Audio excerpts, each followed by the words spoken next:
Hi. Hey, so welcome everyone. We're going to get started now with preparation for the Seder itself. So first things first, what do you notice when you walk into the room? All the posters. You got your Purim outfit on. And your I have my Pesach outfit on. You got a daven in that? 100%. This is my Pesach outfit. With the halakha So around this is just, there's the guy who made this actually just passed, so there's no one else who's making these anymore. This is called Beged Ivri, and this is the actual mitzvah of tzitzit.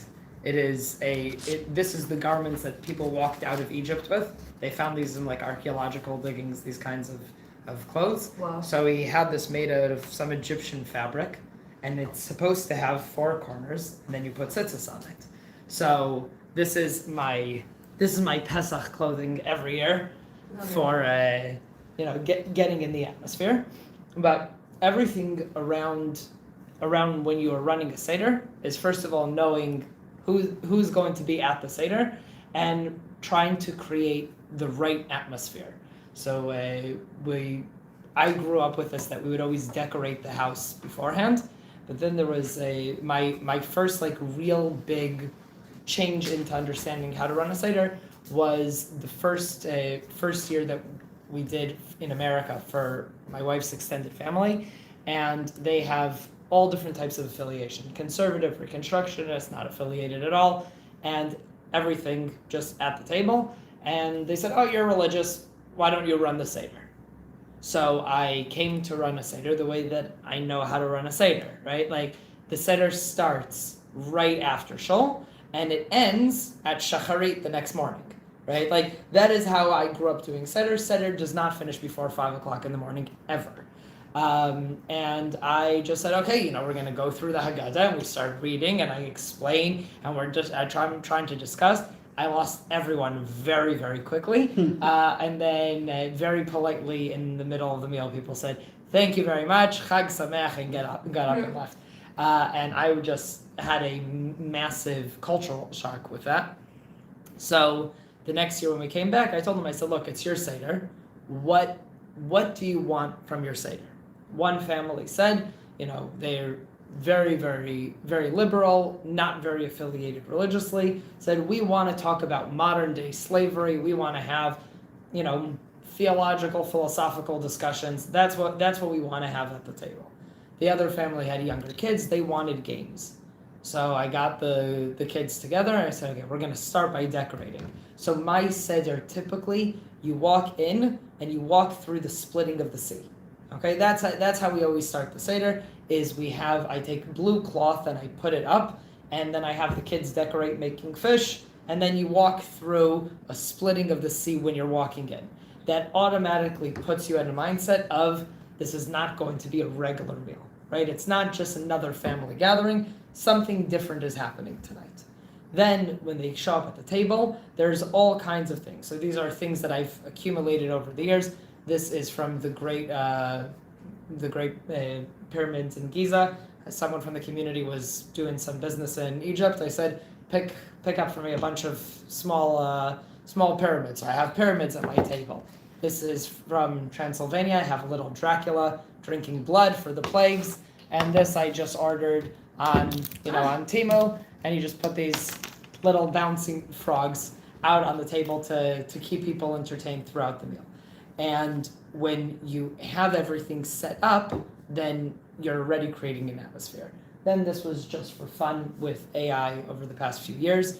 We would decorate our big hall in Kenya. So before I left, I printed out some for myself as well. And it tells the entire story. There's a lot more over here that didn't have room or time to put up, but it tells the entire story. Now, the mitzvah of Pesach, what are the mitzvot that we need to get through in the Seder? We have a lot of customs. We have certain mitzvahs. What are the mitzvahs? No, those are the makot. Those are. This is what I remember. Yes, those are the plagues, right? Eat matzah. You have to eat matzah, right? We'll talk about how much. Tell the story. You have to tell the story. Those are the 2 that you have a Torah commandment for. Everything else is rabbinic commandments that we have to do. So what else is there? 4 cups. 4 cups. Meal. Elijah. Huh? Elijah. The cup for Eliyahu, right? We don't actually drink it. We just leave it out there for him. What other mitzvahs do we have that we have to do as part of what a minimal seder, right? Recline. So reclining, right? That's going to be part of the drinking and the eating. We do everything reclining, and we have 2 more things that were mentioned. 2 more things that you need to eat that were mentioned. Afikomen. Afikomen, and last one that you have to eat. The egg. The It's radish. no, the parsley. Marol, the bitter herbs. Okay, so it's wonderful that that's the last thing we got to, because that's going to bring me to another point soon. Okay, of why that we always forget about the marol. But we have these mitzvot, and this is the bare minimum, right? So you're trying to figure out how you're going to get people engaged, and you'll notice that throughout every Haggadah that is sold that is not geared at grown-ups specifically, that has commentary or minimalistic writing in it, has a lot of drawings in it. One of the reasons for the drawings is it says in every generation you have to see yourself as if you yourself left Egypt, right? You have to experience what that means to leave Egypt. So they make the drawings depending on where you are in the world and how it's designed, but they'll make the drawings so that the kids can look at it and say, oh look, here I am at the splitting of the sea, here I am during the plagues, here I am, right? Like, so that you can feel and get connected to it. I remember when they started making the Haggadahs, and everybody suddenly became Hasidish everybody became Hasidish in the time of Egypt. I don't know if you've heard of this, but everyone had shtreimels apparently. If you get the ones from Masharim or something, then suddenly everybody has a shtreimel in Egypt. And you're like, that's, wrong period of time completely. But there's something to it, right? So that the Hasidish kids can look at it and say, here is what we would have looked like if we were back in Egypt, right? We would have had, our shtreimels, and, the wicked son has a smaller shtreimel. He's, not so that the shtreimel is tilted to the side, right? So you have all of these types of small nuances of how do you create it. So for me, I like having it set up like this, that there are pictures everywhere and things, okay, that there are pictures everywhere and ways for people to very, very easily, connect and see what, what is happening. Yeah, have a seat, enjoy. Okay? No. It's all good. It's all good. No. They're all gonna fall eventually. I put some tape up and they're all gonna fall eventually. So we want, first of all, to try to create the atmosphere for when you are coming in to the Seder. First of all, making sure that everybody is involved. So now that you're all here, right? Before you get ready for the Seder, you make sure that the table is very inviting, very engaging, and has things at it. The other thing for those of you who are running Seders, my advice is I very much like not to have any of the meal part set up at the table, because it creates an illusion that we're about to eat, and we are not. We're going to get to the food. And what happens is, especially if you have a larger crowd or if you have a younger crowd that doesn't know what's going to happen, then having your plates out with the silverware is telling them the food is coming out soon. The way that I like doing it, I haven't done it in previous years, but I will do it this year in my house, is I do the whole Haggadah part, I do in the living room, on the couch, right, in beanbag chairs, in anything but at the table, right? This is something that my parents started with us. It was, we would have, the table is set for the meal. We get up, we do the first sections, right? We do Kadesh, Uchas, Karpas, Yachatz, and then we all get up and go to the living room. And at the living room, it's all set up, with you can decide how you want to do it. You want an Arabian theme and have, have blankets hanging from the walls and have, decorations around, but everybody's sitting comfortably. And then you say, now we're going to tell the story. So there's that. The other things that we're preparing beforehand is make sure you go over the Haggadah. So tonight we'll do a part of it, but mainly it's read through it, familiarize yourself with it. Every single year, doesn't matter how much you do this, something new will pop out at you, and you'll learn something new.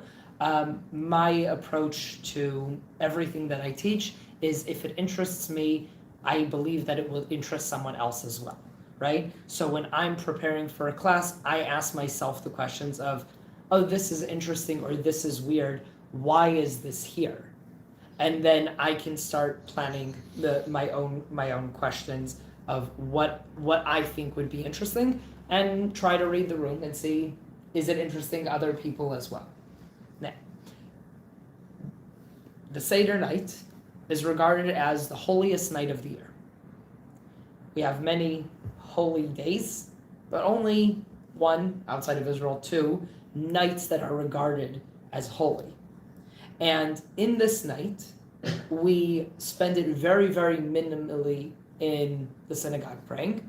We spend it around the table or in the living room telling stories, which is one part. And the other part is in Magid. How do we start out? What do we start out with? Manishtana, right? We start out with, well, let's acknowledge, first of all, tonight is weird, right? And we do things on purpose that will stand out, right? So, for example, I wear something that is clearly different. A lot of Ashkenazim wear their kittles that are, that you wear on Yom Kippur, the white garment. So a lot of Ashkenazim wear kittles, and sometimes I'll start out with the kittel and then take this off and have it like this. Yaniv, the Hebrew school teacher, he was teaching the kids about Pesach.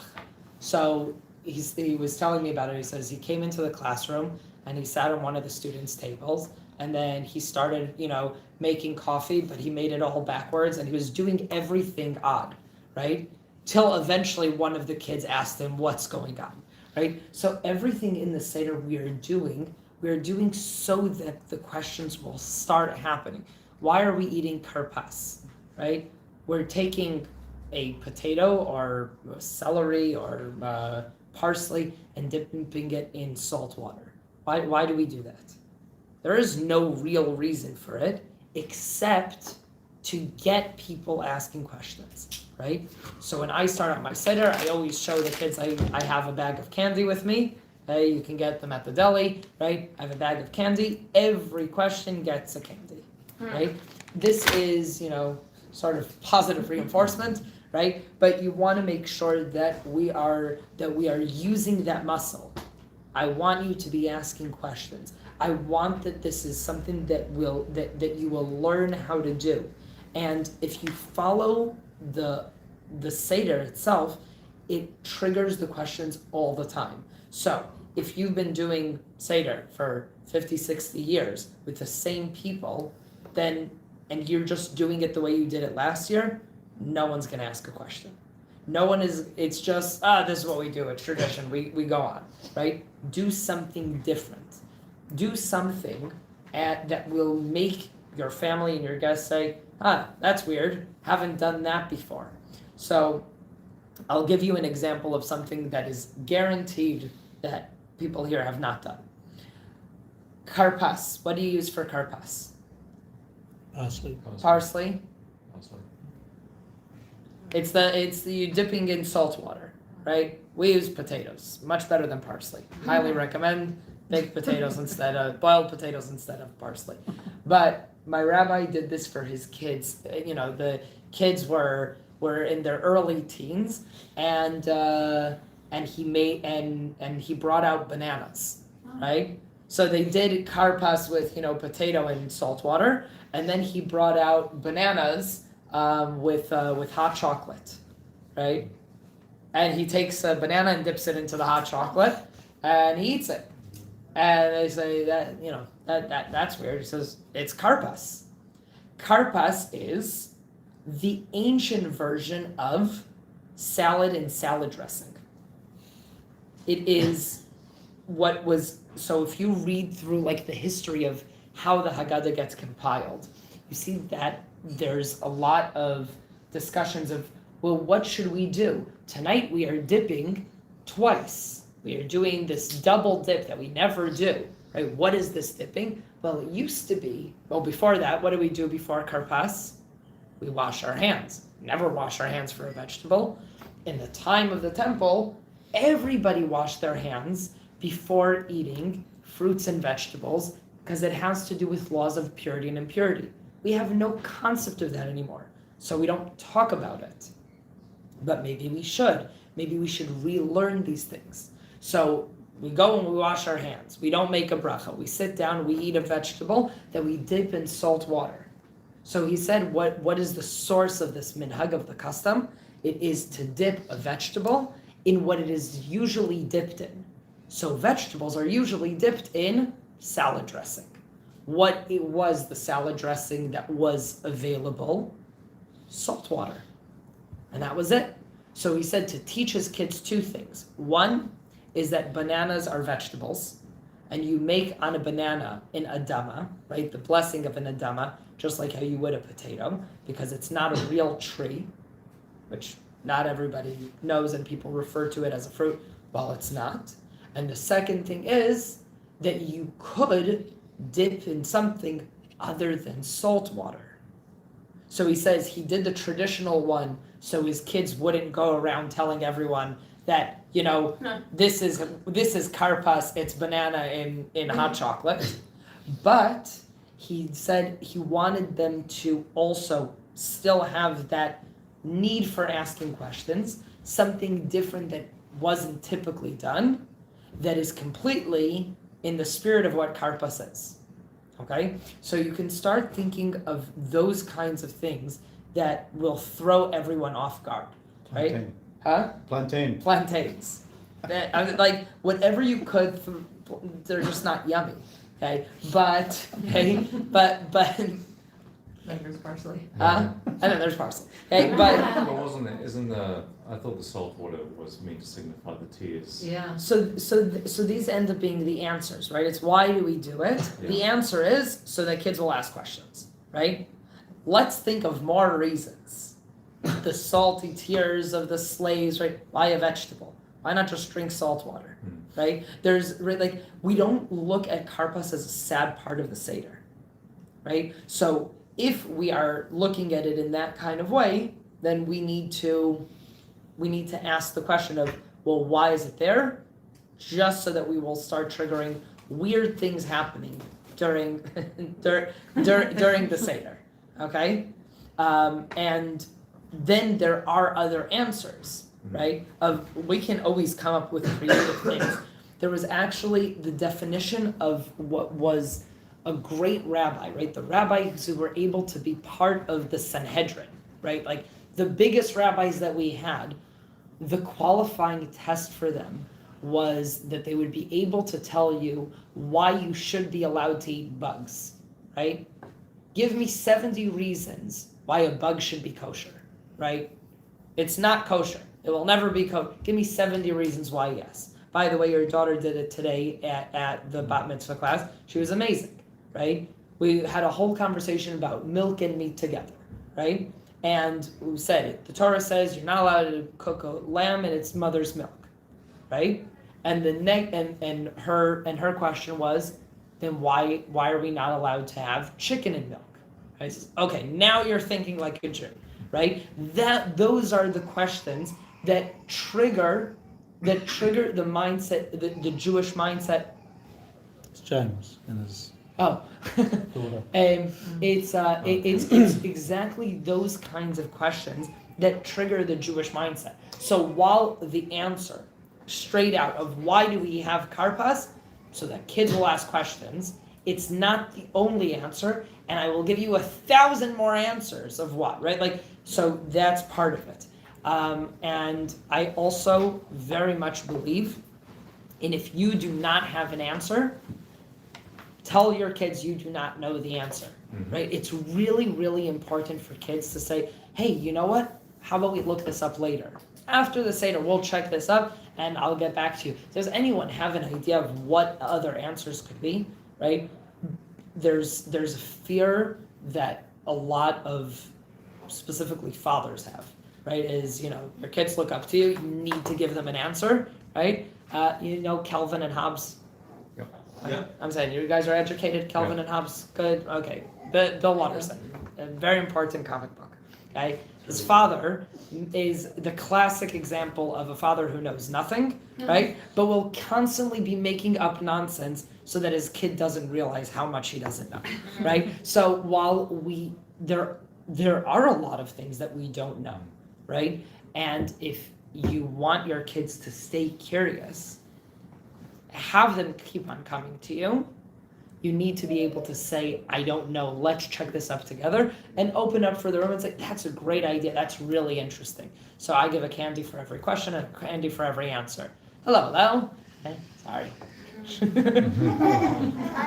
apologize for my Sorry.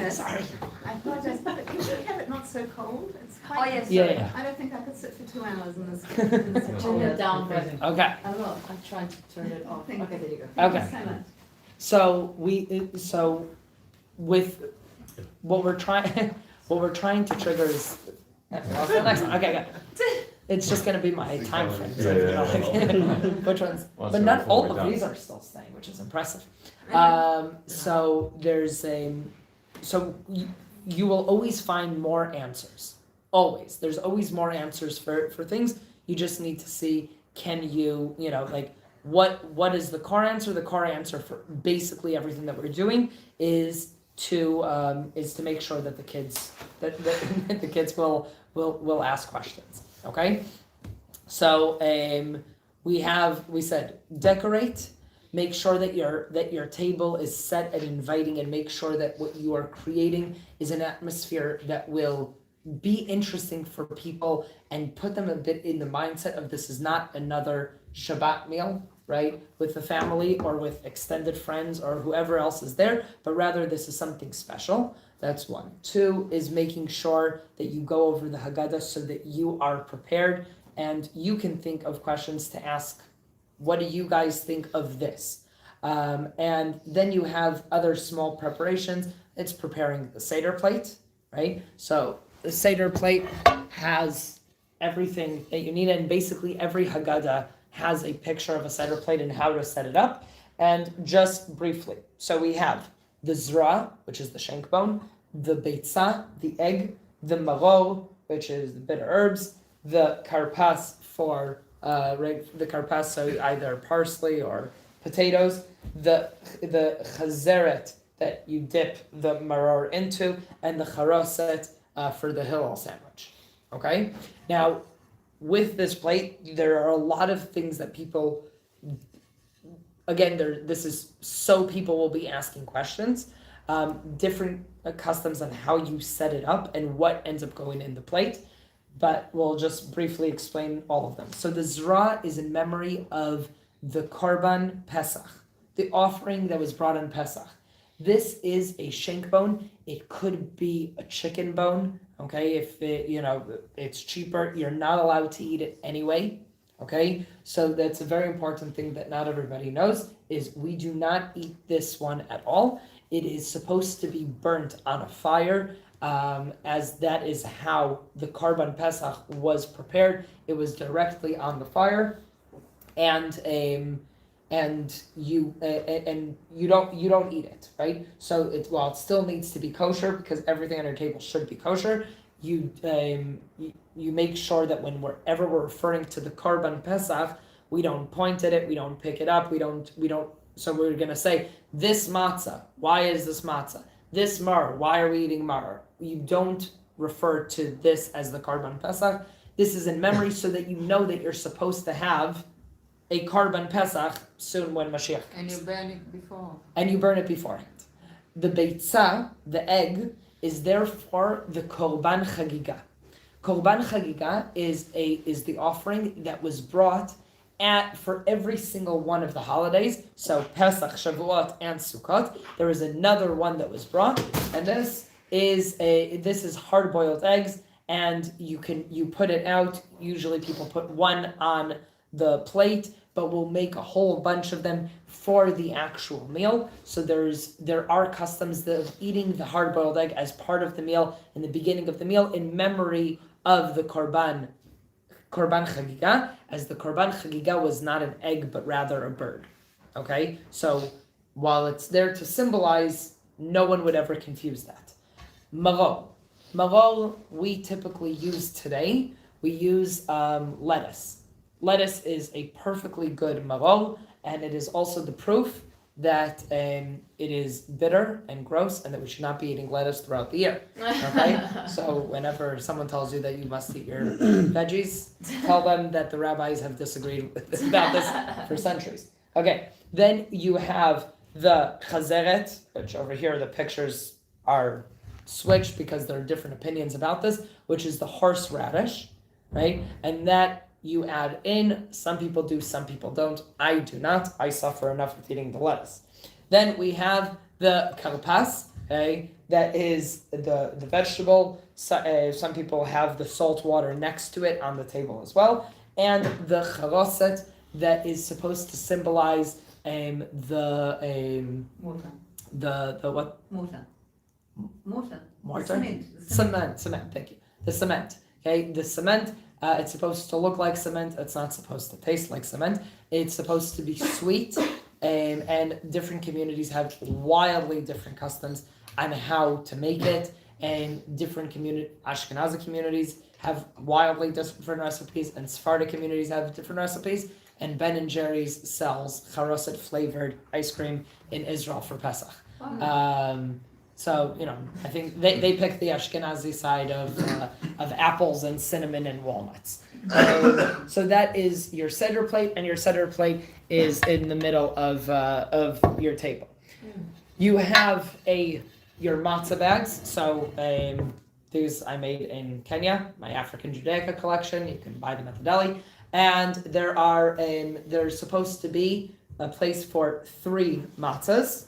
Okay, for 3 matzahs. If you don't have something like this, you could end up just using a napkin if you don't have, but there's always something nice in making sure that you have designated things. It fits exactly the square matzahs, and there's also for the big round matzahs, I also have those ones. So these fit the round ones, and we have 3. Why do we have 3?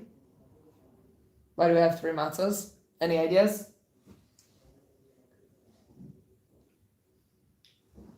It's the middle, something about the middle one is the afikomen. So the middle one we use for afikomen, okay? But we have 3 matzahs on the table because at every Shabbat and every holiday we have 2, right? We have 2 in memory of the manna, okay? So the miracle of the man was that Hashem made it fall every day. It is some sort of bread. It is described as a sweet bread that tasted like whatever you wanted. So it's somewhat between bread and tofu.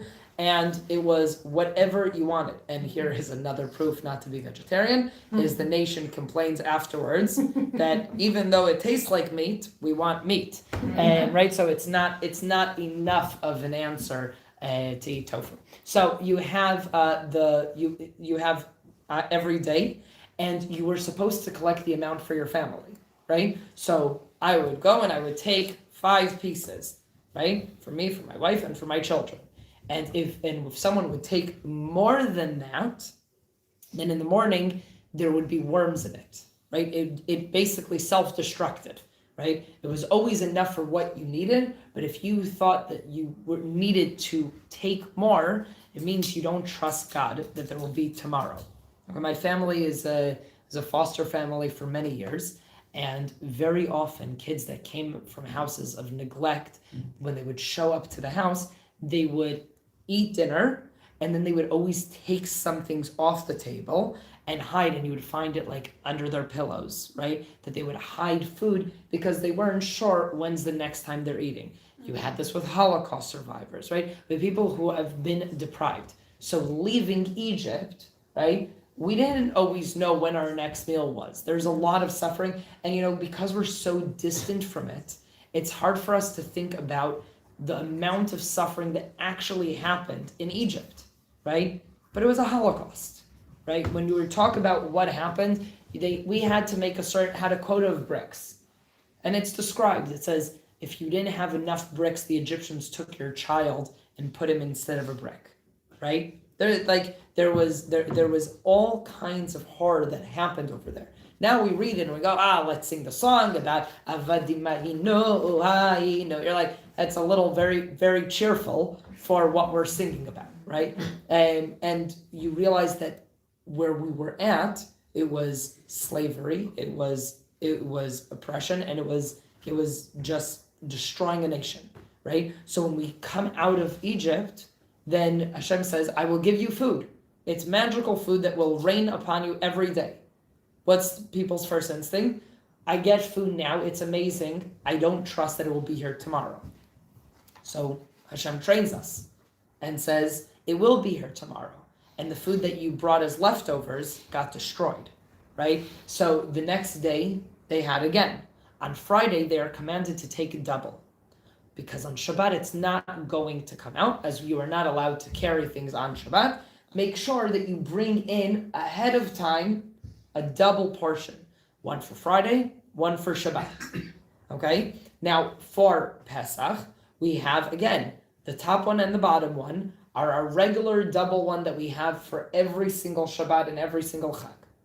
The third one is a special one for the Afikomen, because we are going to be breaking it before we make the blessing on the matzah, and you need to make on 2 full ones, so we have a middle one. Then you have all kinds of other commentaries, right? So like this goes back to exactly that thing of there's an original answer, and then there's a lot of other ideas. So you have Cohen, Levi, Israel, right? The different parts of the nation, and we pick them up all together, and it's the whole nation together, right? So we can think of many different ones, but the middle one is the one that is the bonus, and that's the one that we're going to be doing a lot of things with. Okay? So far, so good? Great. So, we prepared our matzah, we have this, and we have our cups with grape juice and wine. And then before we start the Seder, we do an introduction. So everything up until now is for us to know how we are setting up. Now we're going to do the introduction. The introduction is, first of all, welcome everybody, right? How do you do that? Everybody has their own style of how they're going to welcome everyone, but you're going to be setting the mood. Depends on the group. So every year in Kenya, I did 2 Sederss. The first Seder that I would do was family friendly. It had plays. It was interactive. It was meant to try to finish by the earliest possible time so that everyone would do the mitzvahs of the night as much as I could possibly keep a group of 100 people there, while they got to hear a very fun and interactive story. So there was a play and there's activities and all of that. But I wasn't going to spend any time on focusing on the actual Magid part, the telling the story in a form of ask questions and let's talk about each one for an hour. The second night, I was sent it out and I said it's for adults only. So teenagers and above, right, that were going to come sit, bar bat mitzvahs that wanted to come, and we were going to have an in-depth conversation. This is going to be just people who really wanted to be there. You can leave at any point, but I'm not stopping until you tell me to stop, right? Like, if you want to spend 2 hours on Kadesh, we will talk for 2 hours on Kadesh. If you want that we'll run through everything and just talk about the songs at the end, I will do that. This is your Seder. I am following your lead. So when I'm starting my introduction, it's very different depending on the group. This year, we're going to be doing it for the first time actually ever, I'm going to be doing a Seder, gearing it at my children, which is the first time that I'm possibly actually doing the mitzvah of the Seder properly, because previous years I was doing it in a larger setting, so my kids were there. But over here I get to sit and talk with my kids and do it in Hebrew, right? I haven't run a Seder in Hebrew in 12 years, right? But it's doing it in a way that will be geared at them with games and entertainment, geared at a 5-year-old and a 3-year-old, right? Like that's how I'm going to be gearing it. So when I do it in the large group, I bring fidget toys, right? I'll bring I go to a dollar store and I buy a lot of, like squishy things. Just make sure it's not Play-Doh because Play-Doh is chametz, okay? But you can get like a stress ball and get a spinner and get all these things. So you tell the kids, it's going to be a while, but here are toys. Go and buy a bag of these jumping frogs, what are they? Okay, of these things. And then I put little bowls of water and just have them, while I'm talking, they can flip them in, right? It just keeps them engaged while things are happening.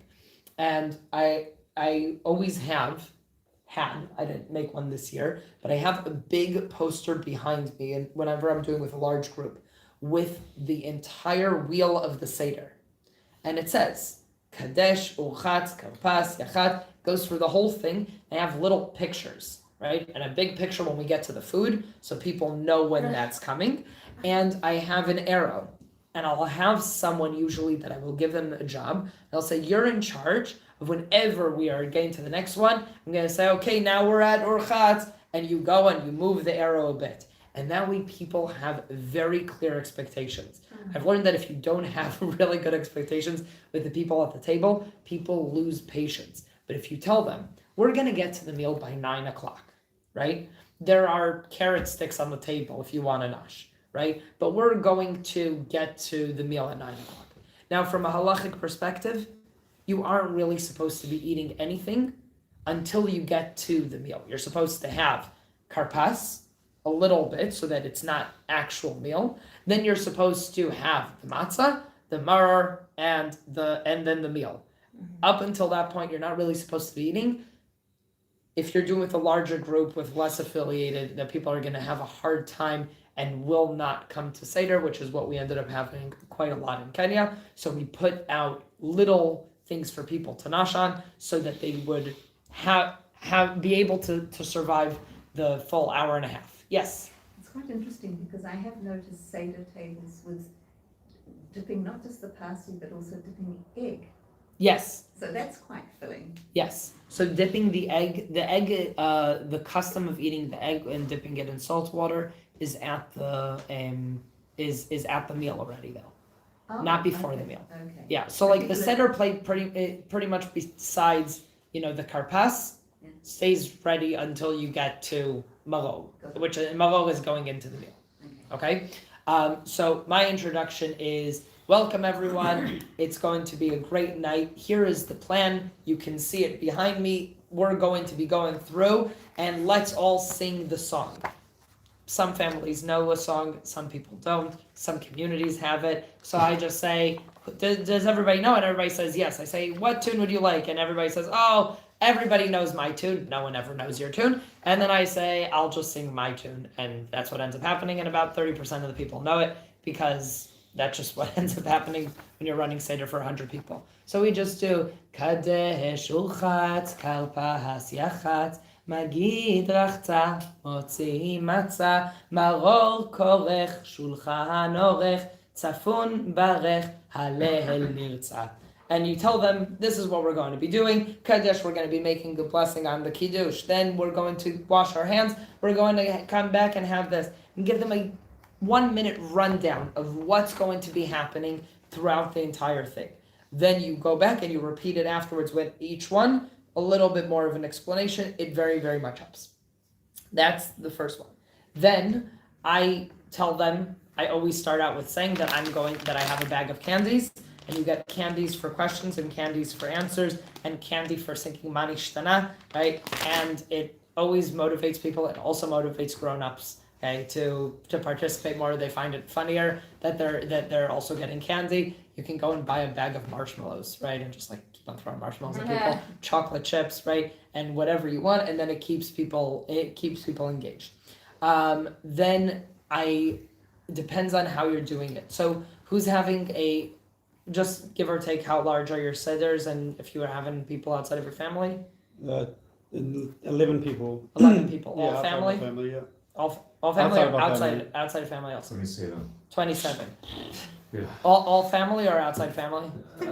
All family. All family. Okay, so we were about 13 or 14 this night. Family or also outside? Some outside. Some outside. 12. 12. All family. I don't know, because I'm going to somebody's house. Okay. Yeah. We're going to somebody's house, but about 18. Nice. Okay. Yeah, I haven't decided if we go to Bet Chabad or we just tune in the girls so far. Okay. 8 of us. Family. Family. I assumed family. The entire community as a family. So when we're looking at a larger group, and it also, you try to find out the dynamics ahead of time. It makes it easier. Seating arrangements make a really big difference.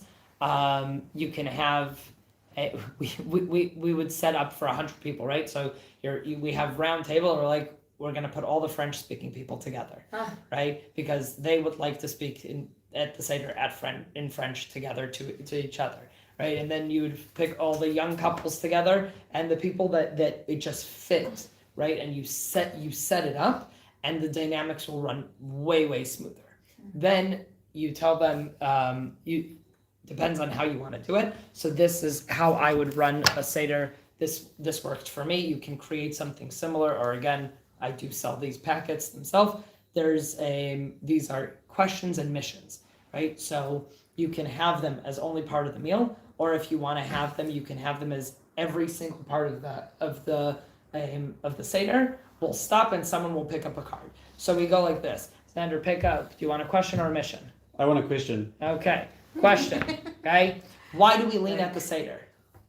To signify that we're free.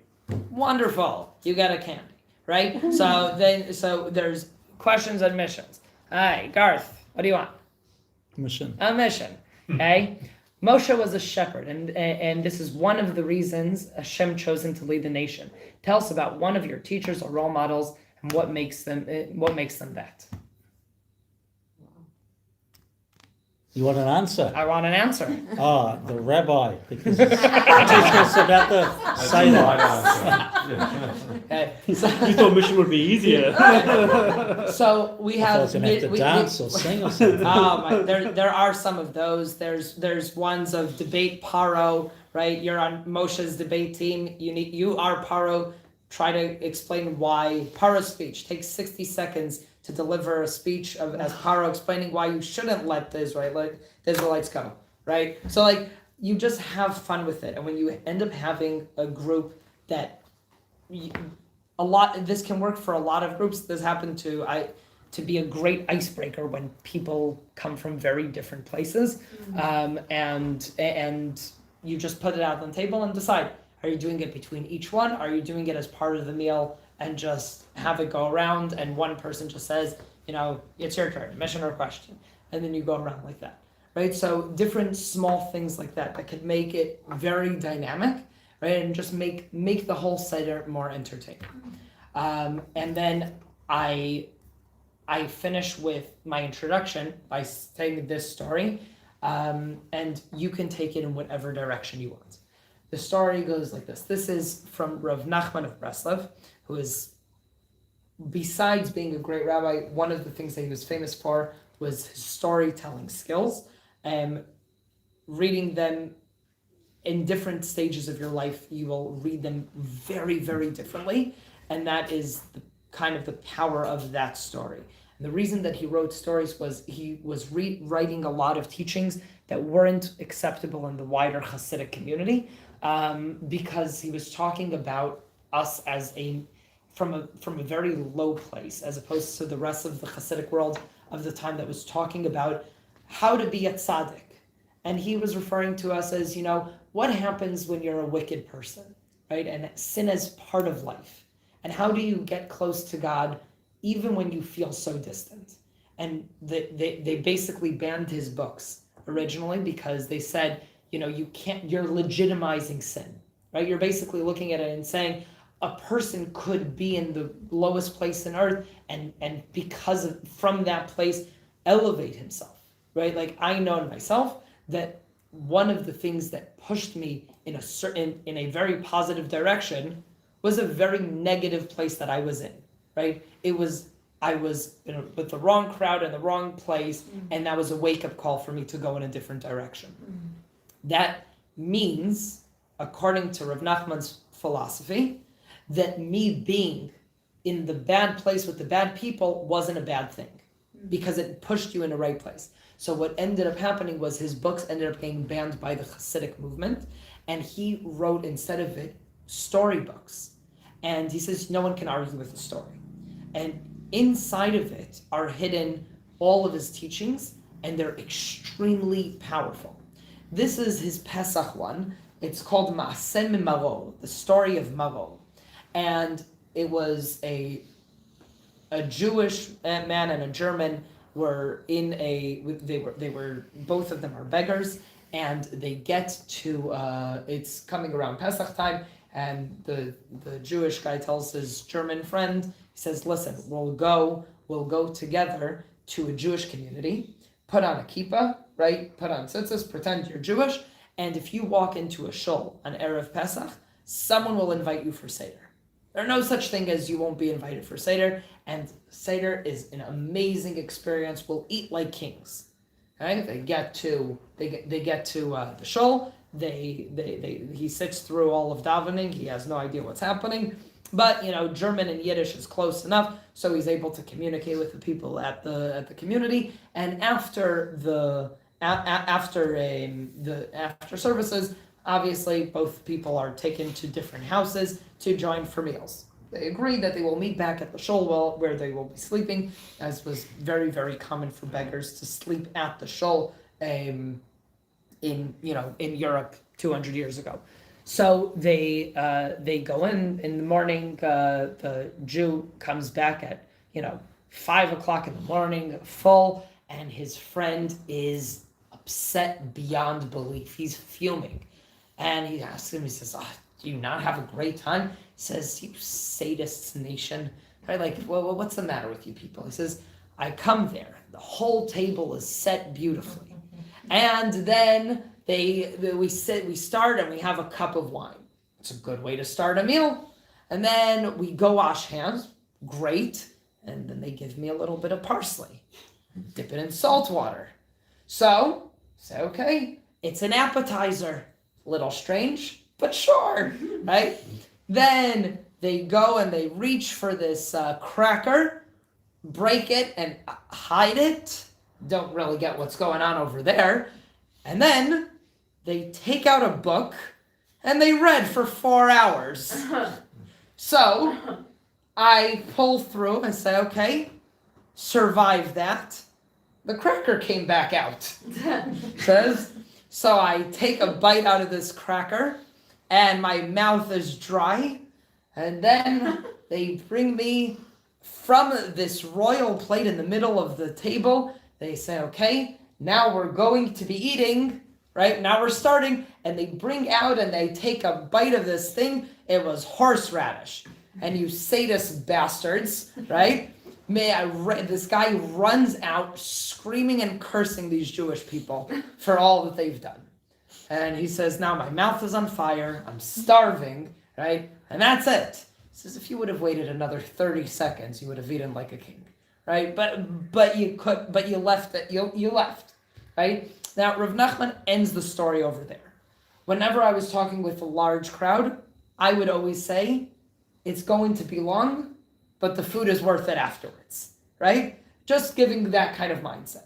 Today, I heard a completely different perspective on that story, which is, why did the Jewish friend not mention to him that there's maror at the table, right? Like, it feels like kind of an obvious thing to mention to a non-Jew who's going to do Seder is, just by the way, the matzah's a little dry, and then afterwards there's bitter herbs, right?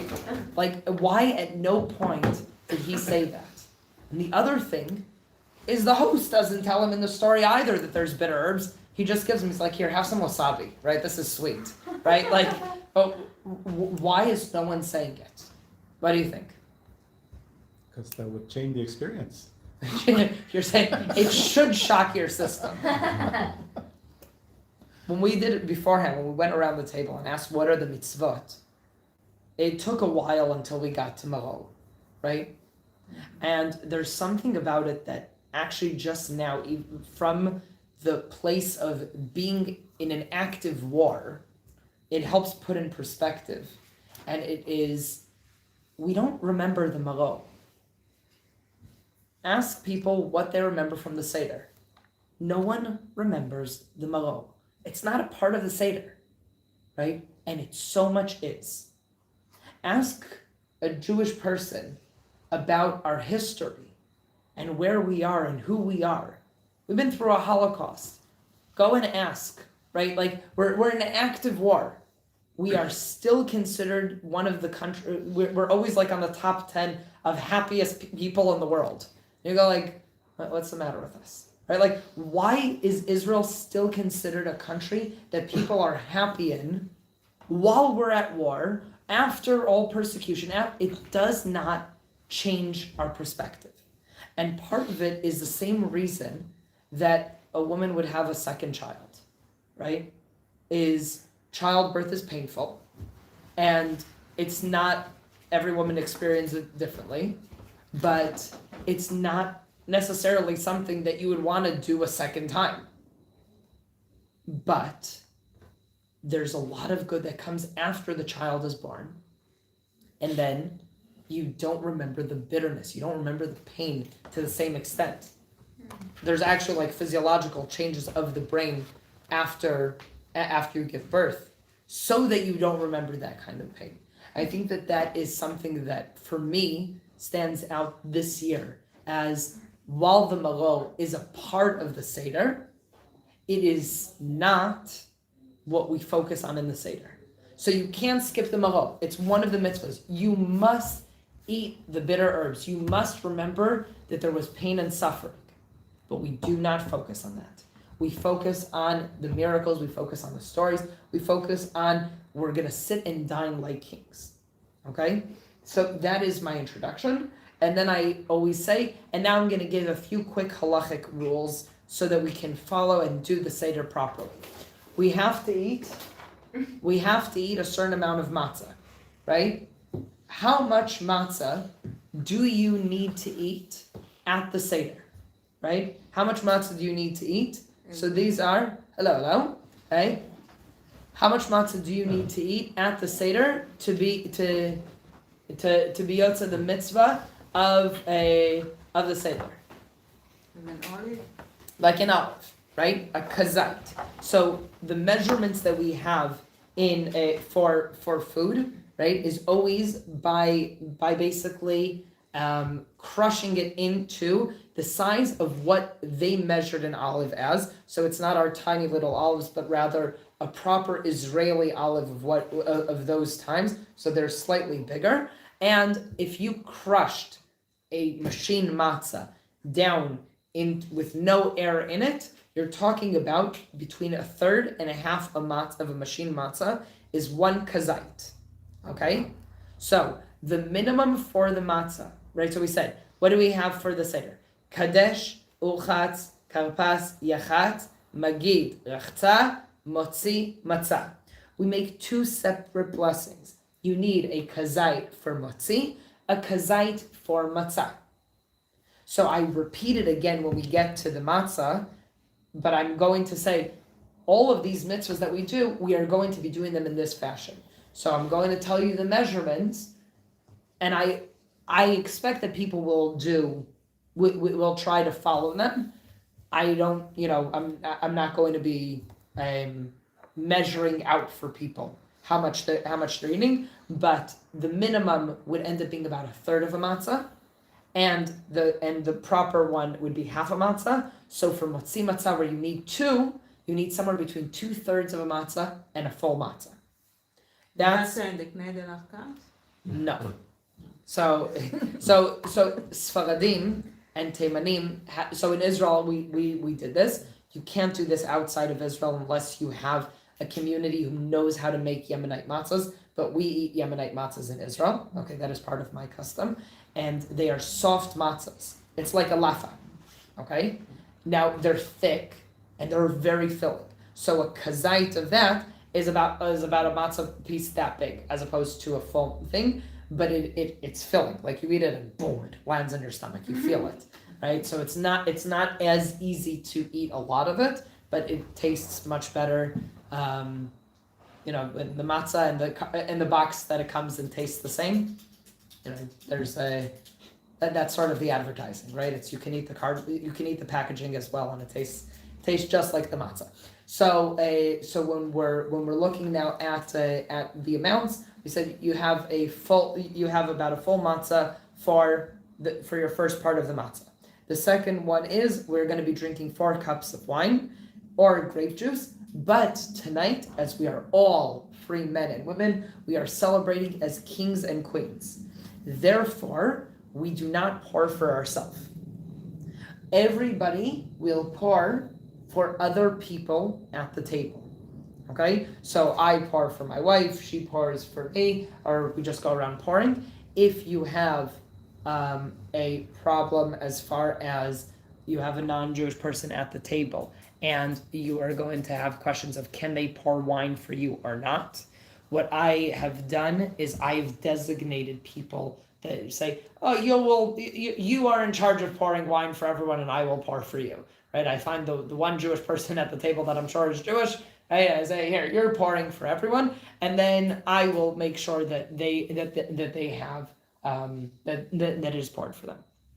Then we are always tilting for everything that symbolizes freedom. So for matzah and for the wine and also for the korech, the Hillel sandwich. Which way do we tilt to? To the left. Why do we not tilt to the right?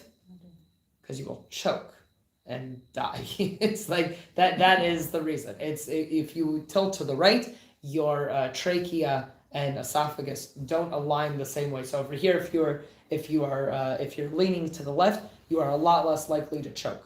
But if you lean to the right, you are a lot more likely that things will go down your windpipe and that they will get stuck over there. And I feel like they found that out very, very quickly after the first Seder, and people leaning in the wrong direction and going, okay, from now on we're all leaning to the left. I think that it is much easier to lean if you are already having your Seder on couches and beanbag chairs. But as most people have them at the table, I always recommend turn your chair to the side and lean as you are supposed to lean. This is leaning, right? None of this, clumsy, trying to not fall off the chair kind of look. And this is what royalty did, right? We're talking about Roman and Greek times is when this concept of the hiseva starts, and it comes from, well, how are people eating? Everybody has beds with a little, side that have you seen Roman beds, right? Yeah. It's got like this nice groove to it, and you sit and lean, and you have your table next to you. And this is how you have your entire meal, right? So now that we don't have these kinds of beds for our Seder, it's really nice if you do have, but if you don't have a Roman leaning bed for your meal, then I always say turn your chair. It'll be a lot more comfortable. Some people bring pillows to the table and things like that to make it more comfortable, but the idea is it should be comfortable. Now, if you do not do hiseva, you have to repeat it. It is a part of the mitzvah to eat while leaning, as it is showing I am doing something different. I'm not just drinking wine. I am drinking it as a king would. I'm not just drinking it as I would on every Shabbat. I'm going to be drinking now in a royal fashion. So we are going to be tilting to our left. Sfaradim. Any Sfaradim in the room? No? Okay. So Sfaradim, women do not have to do hesiva, although there are customs that they do, right? So if a woman does, Ashkenazim, men and women do hesiva. Sfaradim, men do, women have it as an option, but it is a preference that they should. Okay? And for Ashkenazim, it's 4 cups of wine and the matzah. If you didn't do it, you repeat it. And the last part of matzah that you have a mitzvah to eat is the afikoman. Okay? The afikoman is also tilted to the left. Anything else that I'm forgetting in my introduction? And then depending on how large of a group, it is very helpful if you have roles for people. You are in charge of lifting up the Seder plate when we get to places that we're lifting up the Seder plate. You're in charge of revealing the matzahs. So there's parts that it says, now you expose the matzahs so that you can see. When we say, halach ma'aniya, you reveal the matzahs. So what you do is you lift up, right, there's a flap, and you lift it up, right? So if you give people jobs, it keeps them more engaged. Up until now has been introductions. So far, so good? Any questions up until now? I have a Yes. might maybe silly one, but I'm new. What's the difference between Pesach and Seder? Seder is the meal. Okay. Pesach is the holiday. Okay. So the word Seder means the order. Okay, and it's the order that we are going to be following things as we are going through the night. Right? So making sure that we do everything that we're supposed to, but we do it at Pesach. Okay, so now with your Haggadot, we will just go through. We'll go through really, really fast, getting. We're gonna go through it really fast, and if you have questions on the way, feel free to ask. That's what we're gonna be spending the next hour with, slightly less than an hour, okay? But that's what we're going to be spending the time with, is going over the actual Haggadah. So if anyone needs to go in the middle, I will not be offended. Yes? I've got enough Haggadot, but somebody mentioned to me that they might be short of Haggadot. Is it still possible to buy Haggadot at all? I don't know if we... Just checking. Yeah, that I would ask Melinda or Joy. Okay? So we have... in a lot of the Haggadot, it again shows you how to set up, and it also, in a lot of the Haggadot, it tells you beforehand how to check your house for chametz, the blessing for burning the chametz, and so we're going to be looking for the chametz on Tuesday night. Okay, after nightfall, you search for the chametz in your house and make it into a treasure hunt with your kids. Just don't forget where you hid the pieces of bread, because then you have actual chametz that is in your house. Make sure that you sell all of your chametz, unless you would like to drink all of your whiskey before Pesach. Make sure you finish selling all of your chametz. It's in the Shavuot, and it's in this booklet. There's the forms for selling chametz. It's very, very important to do so, and it goes into effect on Wednesday at 12. So we open up. We open up in the beginning, and we have Kadesh. Okay, Kadesh literally means making something holy, and we do this in the beginning of every meal on Shabbat and holidays. And the only meal that most people do not make Kiddush on Shabbat is which meal?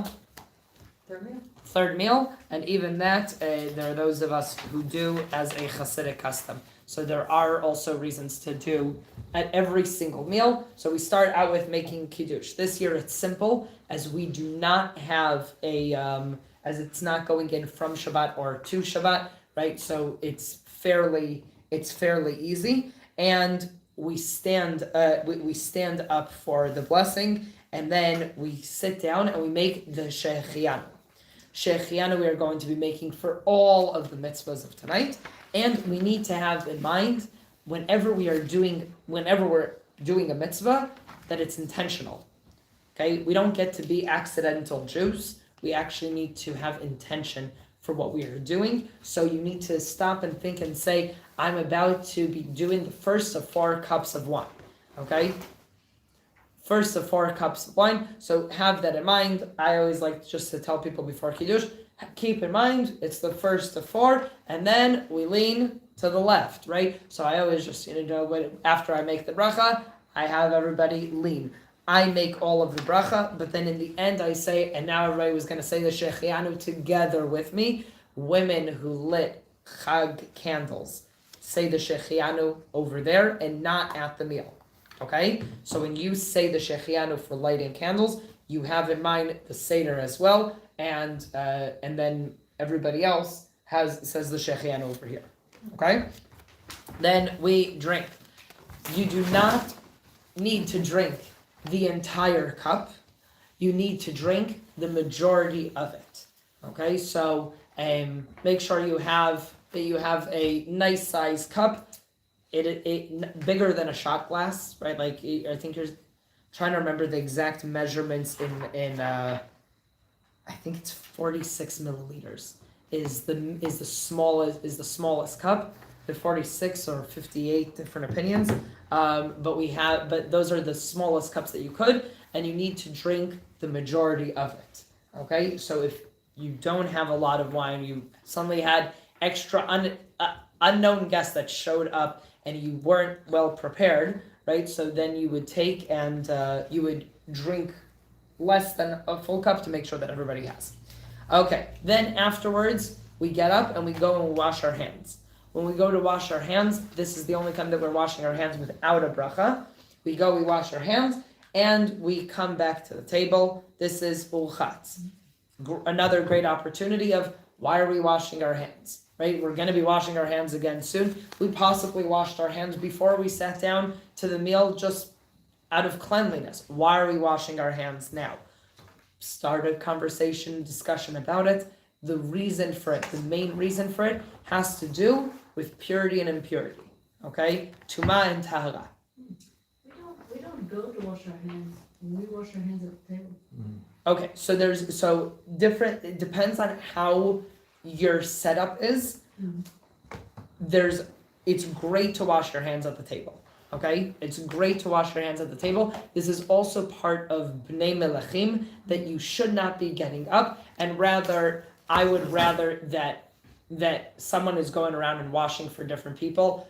It's a great thing to have the kids do and learn that they go to the parents for kibud horim and go and they wash everybody's hands, and then afterwards you wash their hands so that they are also not washing for themselves. It's a great thing to do. Okay, and then for the actual reason for it is in times when people were very careful about purity and impurity, which we are not today, okay, because we don't have a Bet HaMikdash, then you are not allowed to touch anything any fruit or vegetable that became wet. You are not allowed to touch it with unpurified hands. And therefore we wash it out. It's a very, very abstract kind of concept for us today.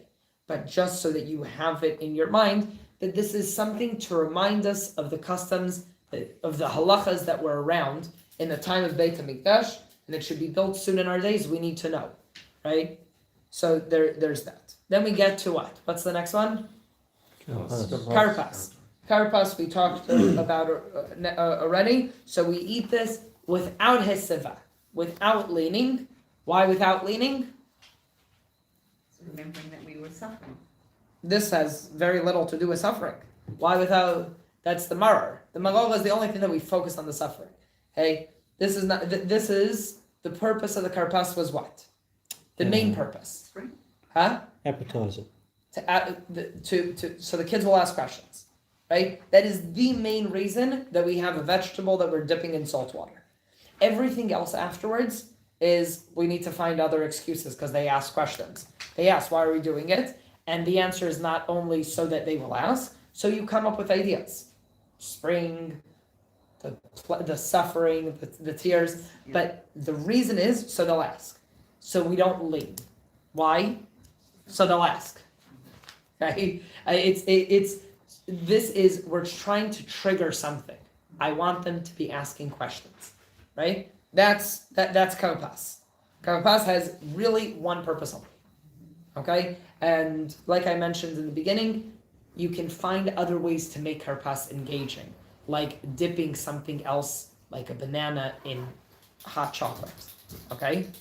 Because it is also an adama, it is also a vegetable, technically, and it is dipping something in what it is meant to be dipped in. So if you get strawberries or bananas and you dip them in hot chocolate, right, your kids will actually ask the question for the first time in a long time, like they're used to you dipping it in salt water. But afterwards, if you also bring out strawberries and hot chocolate, they will ask, because that is weird, right? And that's the whole purpose, is to get them asking again. Then we get to yachatz. Yachatz, we take it, we break it. We take out the middle matzah. So we got 1, 2, you take the middle matzah out and break it. Give a kid to break it, have them karate chop it, okay? Anything to make it engaging. Then you take it and you put it in the afikomen bag, okay? In an afikomen bag, again, all African Judaica merch for anyone who wants at the dock. Okay, so you take the bigger half, you take it and you put it away. Now, this is a great thing to keep people engaged until the end. The purpose of having the songs at the end that are just there for the fun of it, and the purpose of the afikoman of hiding it, is so that the kids will stay up. You can find a few different ways. Here are 3 different ways that I've done it in the previous years. Option 1, I tell all the kids, put your heads down on the table and sing a song, and I go and I hide it somewhere around the room or in the house or whatever. Whoever finds it gets a prize. Okay, that's one. Option 2 is I hide it myself, right? It's over here, it's now underneath my pillow, and if they manage to steal it from me, right, that's how I grew up, we had to steal it from my Abba, and it took me years until I realized how much he was letting us steal it, right? He would get up to go wash his hands as opposed for later on washing, so that it would be left unattended. And then we very cheekily would go and grab it and run and try to find where we're hiding it. And then if we can keep it hidden from him, then we get to negotiate a prize because we're in possession of it, right? So we would hide it, and then he wants to finish his Seder, he needs to buy the afikomen back from us. So you can ask for whatever you want, and that usually ended up with him tickling us until, right, he was like, I'm going to get it out of you one way or another. And then he would go to the weakest link, who was one of the brothers, is like, where is it? But then that's how he would get his afikomen back. And recently, what worked very well was creating an escape room. Okay, so you can think of quite a few different puzzles. So I took the afikomen, I put it in a box in the middle of the table. I took a 3-digit code and I locked it, and I put it on the table. And I told the kids, you need to figure out the combination.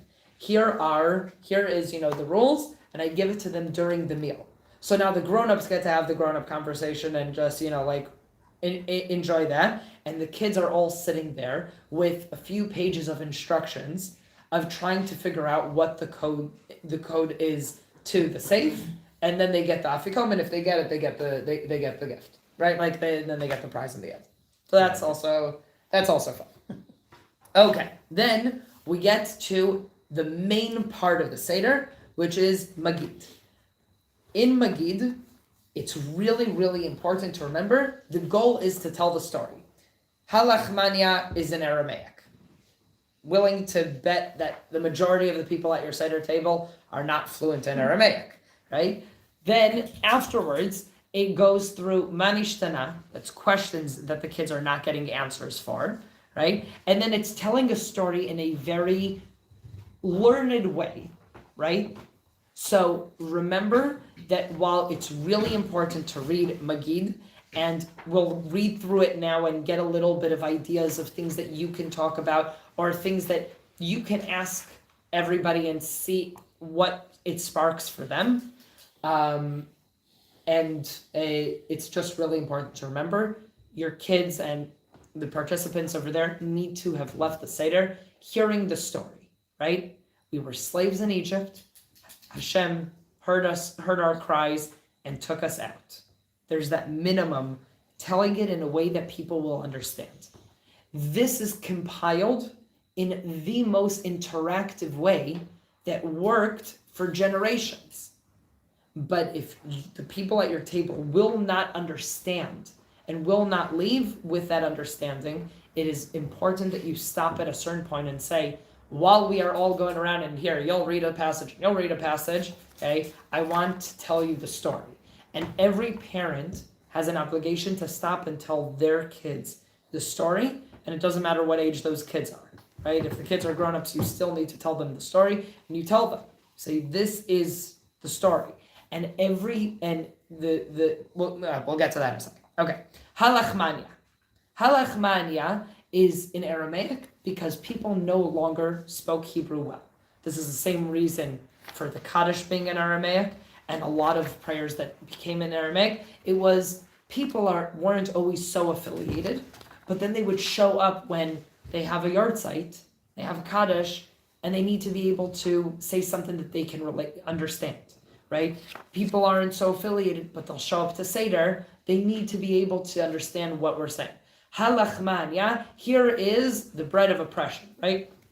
Bread of affliction that our fathers ate in Egypt, right? So you pick up the matzah and you say, this is what they were eating, right? Remember that this is, what are we doing tonight? We are reenacting so that every single person can see as if they themselves were freed from slavery.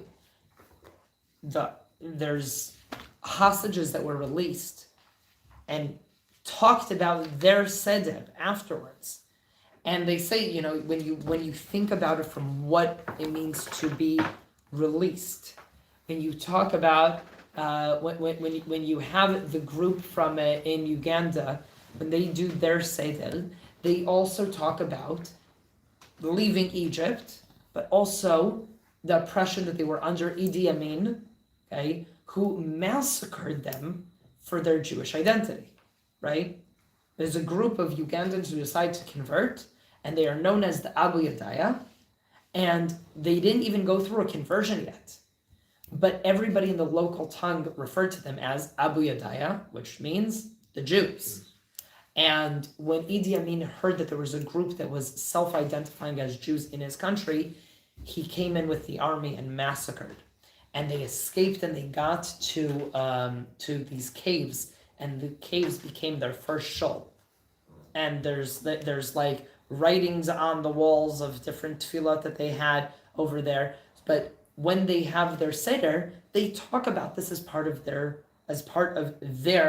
Pesach, right? And that's a very important thing to remember, is whenever you're telling the story, it doesn't end with, and then Hashem took us out of Egypt and we wandered in the desert for 40 years. And how do we get to New Zealand, right? How many people are here because a grandparent, a parent, great-grandparent was a Holocaust survivor and ended up over here, right? How many people ended up, right? And you tell part of your story, and it's an important thing also because not everyone tells the story to their kids of their own family. And it's important to make sure that it does get passed down. So when we start, we say, this is the bread that we ate, right? It was the bread of slavery. One of the reasons for this, that we eat matzah, because by the way, I hope it's clear to everyone that no one up until 200 years ago ate matzah like we eat matzah, okay? The matzah that we eat now is so much stricter and so much crazier than what anything anyone ever ate. When we get the Hillel sandwich, right? Korech. What does it say? It says Hillel took the korban pesach, the offering of its meat, right? And he would take the maro, which is lettuce, and he would wrap the matzah around it. You can't wrap our matzahs; it crumbles into dust, right? It was a shawarma. That's what he was eating, right? He had a flatbread that takes under 18 minutes to make, right? And he put meat and he put lettuce in it. And that was what matzah was. And Yemenites and Sephardim still do it. And about 200 years ago, there was a logistical problem of getting matzah to small communities, such as this one, right? And how do you get matzah out to a community that can't make matzah for itself, because it is really difficult to make matzah not turn chametz. So when communities ended up being in places like New Zealand and needed to get it in shipments, and when you got all these small communities in Europe that were far away and it took a long time to get them matzah, communities that were making matzahs started making them around Hanukkah time. And they made the machine matzahs, right? So we're talking about mid-1800s. Okay, there's the first machine matzah, the first matzah machine is made, and then it gives you the possibility of shipping it out and sending it, because the shelf life for matzah is longer than your shelf life, right? It will outlive you, and it will still be just as fresh as when you bought it. Okay, okay. Yeah. Again, if it tastes like the packaging, it tells you something about the quality, right? So that is that the matzahs that we have now are not exactly what they made, right? But it represents the same thing. One of the things that I like to tell people is that the Egyptians ate bread. It's well documented that Egyptians ate bread, and the slaves were not allowed to eat bread. Right? It wasn't that that's already a midrash, already like a commentary on it that says that the reason that we eat matzah is not only that it took us we had to run out, right? But rather that the mindset of the bread that we were used to eating is a bread of affliction. It's a bread of a slave. So we are putting ourselves in that mindset, and our entire Jewish calendar has this. We eat matzah, the lowest form of bread. The next night we start counting what? The omer. What does that word omer mean? It was the offering of bread that was brought on Shavuot, which means we're counting up from matzah to bread, from animal food to people food, right? I'm saying like that's how it's also described. It's like the different grains that were used, right? But there's that whole process that we are going through between Pesach and Shavuot. On Rosh Can we go Hashanah. back to the shawarma thing? Oh yeah, we'll get back to the shawarma, okay? But we will. By the way, we will get back to the shawarma thing. That's what you need a Beit HaMikdash for. No other reason, so that you get to have shawarma. You get to have your korban Pesach with the flatbread, okay? So when we're looking at all of the holidays, we go and we move out of our house on Sukkot. We move into the biggest definition of temporary, right? But we're not supposed to live in temporary. We're not supposed to live in affliction. We're not supposed. The whole Seder is not maror, right? The Seder is the wonderful history of the Jewish people, and there is maror in it. But no one leaves the Seder going, "Wow, I feel like it was the Holocaust Memorial Day." Right? Like that's not the feeling that you leave with the Seder, but you do eat maror because you don't get to skip it, right? So while we have that as a process, okay, we also remember that the matzah that we are starting out with is to put us in that mindset. I think that's really very interesting. I was just thinking, South Africans, when they were my age in the 70s, some were under house arrest, some left to go to Israel, and some came to New Zealand, and being able to tell that story, I'm sure that they're not necessarily telling it to their children or their grandchildren. It's very important that your kids know your family stories. Yeah. It's very important to be able to pass that down. And people just kind of put that to a side. That was My grandfather didn't like it. Both my grandparents are Holocaust survivors, and they didn't like talking about it. At a certain point, we said, "May you live forever," right? Like to 120 in good health. But your grandchildren and children do not know your story, right? Like it's all good and nice that you want to keep it to yourself, but you need to tell the story. And we had an evening that all the grandchildren came, and we set up a video recorder and we sat and asked them questions. Right? And he told us the story of him in the Holocaust and then him in Korea. We never got to hear these stories. Now he talks about it because he already opened it up. But it's important. Then afterwards we start with Avadim Einu, which is technically going to be the beginning of the story. But the Avadim Einu, right, we were slaves to Paro in Mitzrayim, and Hashem took us out, and if he wouldn't have taken us out, we would have still been slaves today to Paro in Egypt. Is that true? That's the question that you should be asking at your table. It says, if Hashem did not take us out of Egypt, we and our children would be slaves to Paro in Egypt. Is that true? If God would not have taken us out of Egypt, would we still be in Egypt today? Spiritually enslaved, right? That's the mentality, right? Is when you look, and this gets, it depends on the group and how you want to phrase it, but you see groups that have been through slavery and then had some form of emancipation that didn't take the slavery mentality out. And a lot of their story ends up being still telling, but my father or grandfather or great-grandfather were slaves, and therefore I can't do X, Y, Z, right? And you say, everybody had a rough time. History was not kind to the majority of humanity, right? How do we deal with it? So what's our story? God takes us out of Egypt, and he destroys the Egyptians in front of us. Why doesn't he take us out? Why doesn't God just bring makat becholot? God knows what it's going to take to make Paro make us slave, and that is killing the firstborn children in every family. And Paro is a firstborn child. That's going to make Paro say, get out now, right?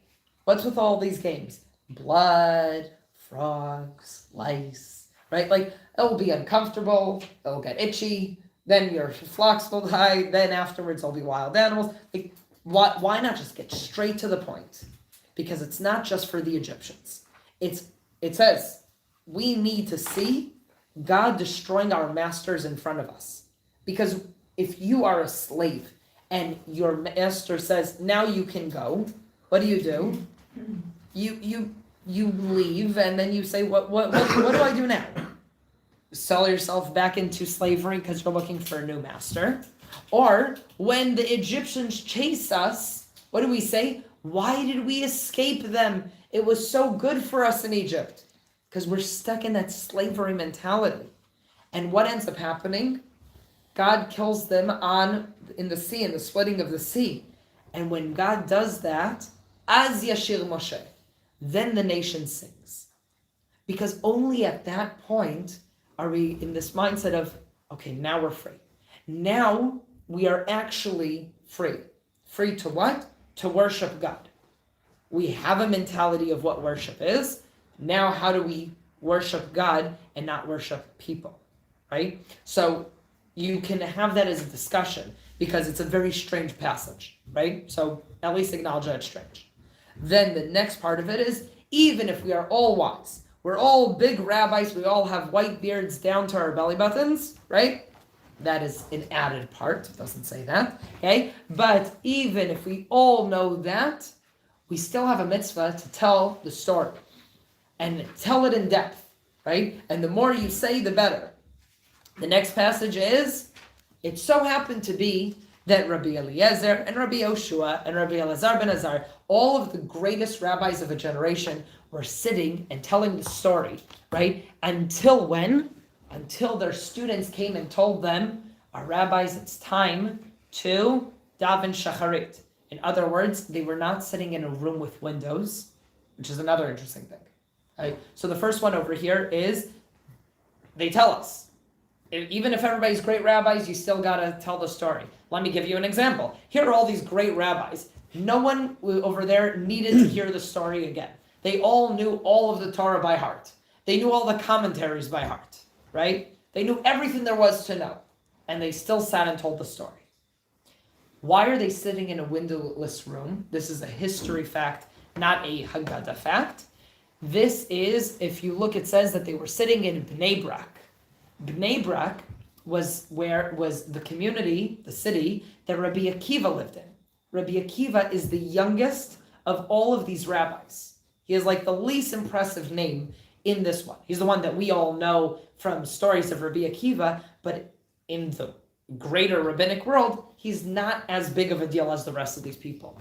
But this is happening at his house. That's fact number one. Number two, their students are standing outside. They're not there with them, and they're coming to tell them, our rabbis, it's time to daven shacharit. The sun has risen, and they have no idea that it's been sunrise because they're not in a room with windows. They are in the basement. What is happening at this point? They are planning the great rebellion against the Romans.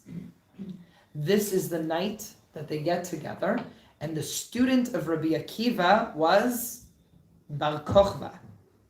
The Bar Kochba revolt is planned at the Seder by the heads of the generation. The rabbis sit there and say, it's been 70 years since the destruction of the second temple.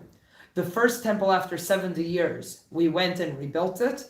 70 is how we refer to a life of a person. If a person lives a full life, it's 70 years. That is what the David HaMelech says. And therefore, when God punishes us, he gives us a life sentence. That's 70 years. We've done that for the first temple. Now it's time to rebel and fight against the Romans. And that is when they plan it strategically with Bar Kochba, who is the general, and they go and it starts the next day against the Romans. So just a historical fact, because I've always found that a very interesting part of the Haggadah, and I didn't have the context of it until years later, where someone threw out that historical part, and you go, oh, now 3 parts of the Seder all connect. Then there's a story of Rabbi Elazar ben Azariah telling of why we should be saying the blessing, the prayer of in Shema. So Shema has 3 parts: Shema, Vehaya, and Vayomel. And according to the Mishnah, you only say the first 2 at night. You say all 3 of them during the day, but the last one, it talks about the mitzvah of tzitzit. And tzitzit, it's a mitzvah. It says uri temoto, and you see them. But if you can't see them, then you shouldn't be saying the mitzvah. And at night, there isn't electricity, right? When it's dark, you go to sleep. So you don't wear tzitzit at night, and therefore you wouldn't say the 3rd parsha of tzitzit. So he gives a whole vart on that. Can go through it and read it. Then we have the 4 sons. The 4 sons. We have a wise son, a wicked son, a simple son, and the one who doesn't know how to ask. Not going to go through their questions. Read through them. They're interesting. I'll give a few quick ideas on them that you can bring up either by yourself or ask people a few questions. One of my questions that I like to ask is, who, if you were writing the Haggadah, who would be the 5th son? Why is he not at the Seder? Right? We have a generation filled with assimilation. We have children. We have a very, very big, like a reality that we're living in, that not all of our kids end up being at the Seder table, right? Where is the 5th kid and why, right? And it depends on the crowd. You can ask the question and have a real conversation about the future of the community, right? The future of where we see the family, right? And that should trigger a few interesting conversations, hopefully. The second one is trying to understand. The wise son asks, what are all these rules that God commands us? And you tell him, you tell him the halachas of Pesach and say we don't eat anything after Afikomen. That's the wise one. The wicked one says, what is all these things that you are doing, right? And what does it say? Punch him in the teeth, right? It's like they're asking the same exact question. One gets an answer, the other one gets punched in the face, right? Like that's not so fair. And it says if he was there, he wouldn't be be leaving Egypt because he's so wicked. That's the second child. We'll come back to them in a second. The simple child is not stupid. He's simple. He just asks, what is this? And he gets told a whole story. Here is what happened. Tam ma'omer, the simple one, what is he says? What is this? And you tell him, God has taken us out with a strong hand. Here, let me tell you, because you didn't ask me a specific question. You just said, what is this? As opposed to, tell me the halachas of Pesach, right? If I need to tell you the halachas of Pesach, I'm going to tell you how much afikomen you're going to need to eat, and which way you lean, and how much wine you drink. But if you want to just know why, then I'll tell you why. And the last one that doesn't know how to ask, it says, and you open for him, and it's in the feminine, by the way. It says, at ptacht lo, and you should tell him because he doesn't know how to ask.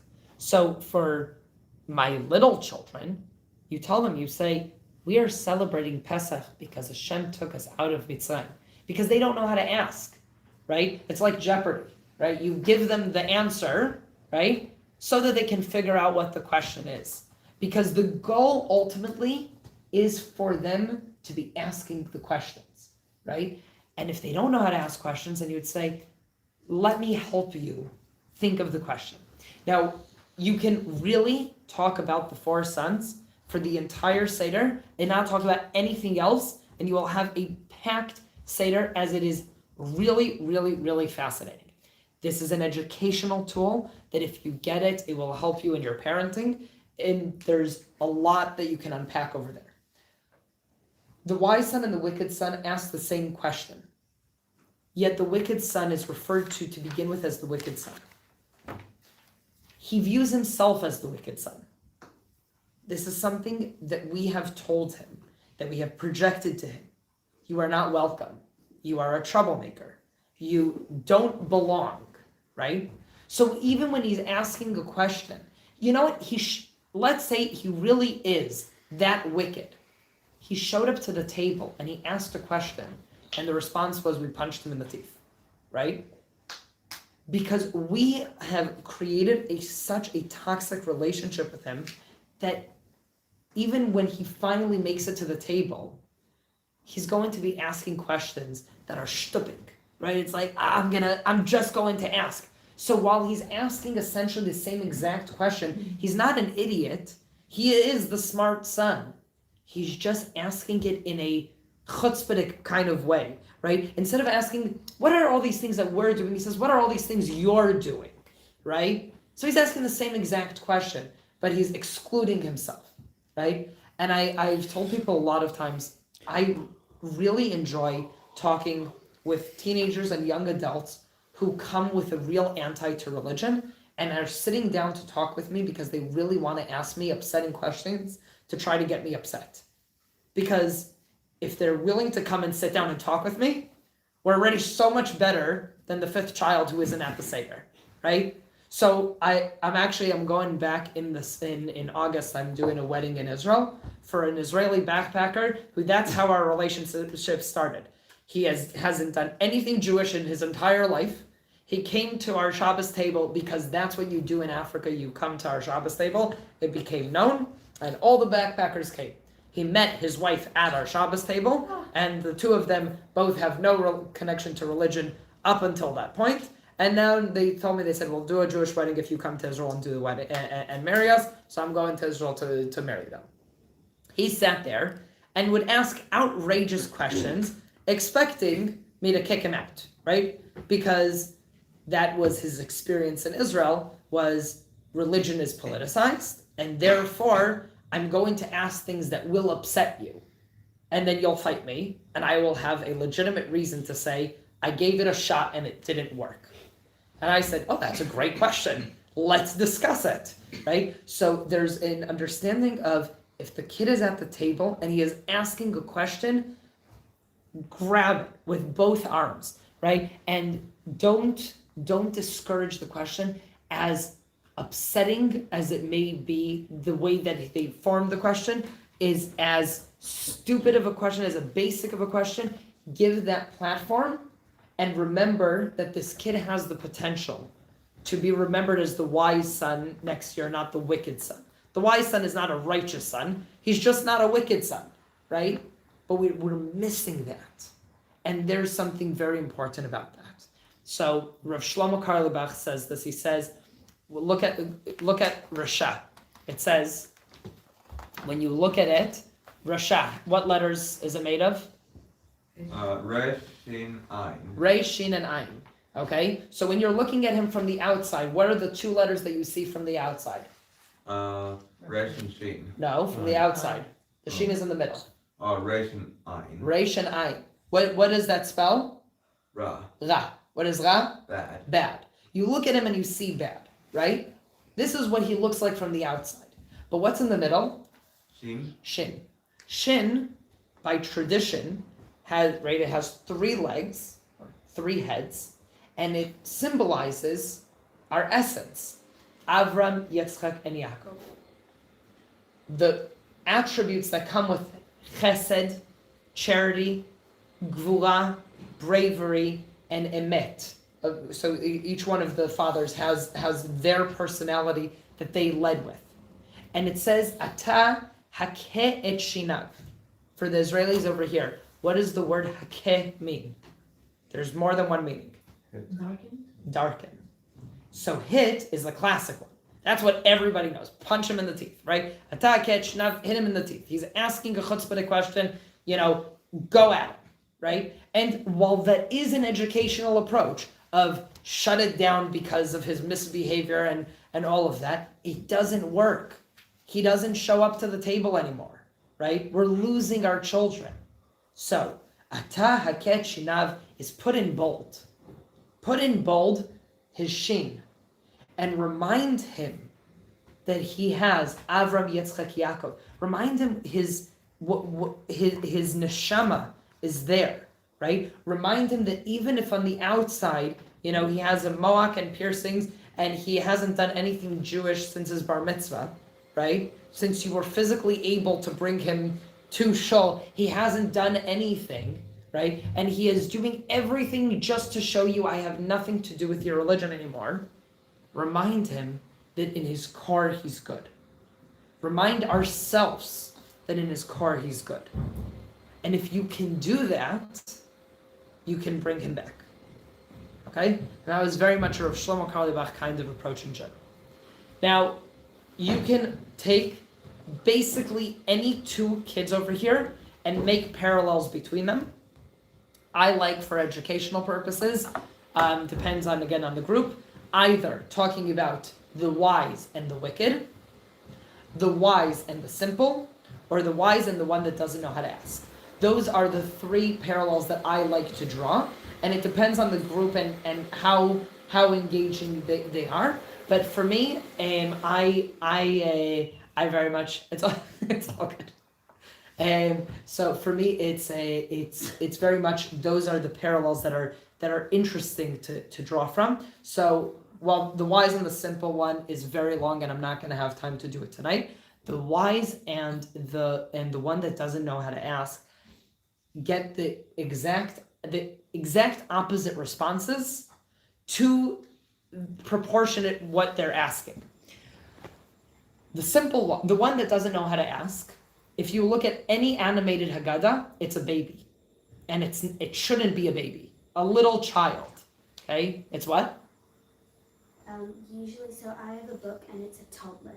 A toddler. Okay. A baby, a toddler, someone who's not yet asking questions, right? But I look at the 4 either from a perspective of it's the same child and how am I dealing with them in different stages, or it's 4 grown-ups that I need to deal with, okay? That I'm sitting around and saying, how am I dealing with the wise, the wicked, right? Like, how am I sitting around and having this conversation with them?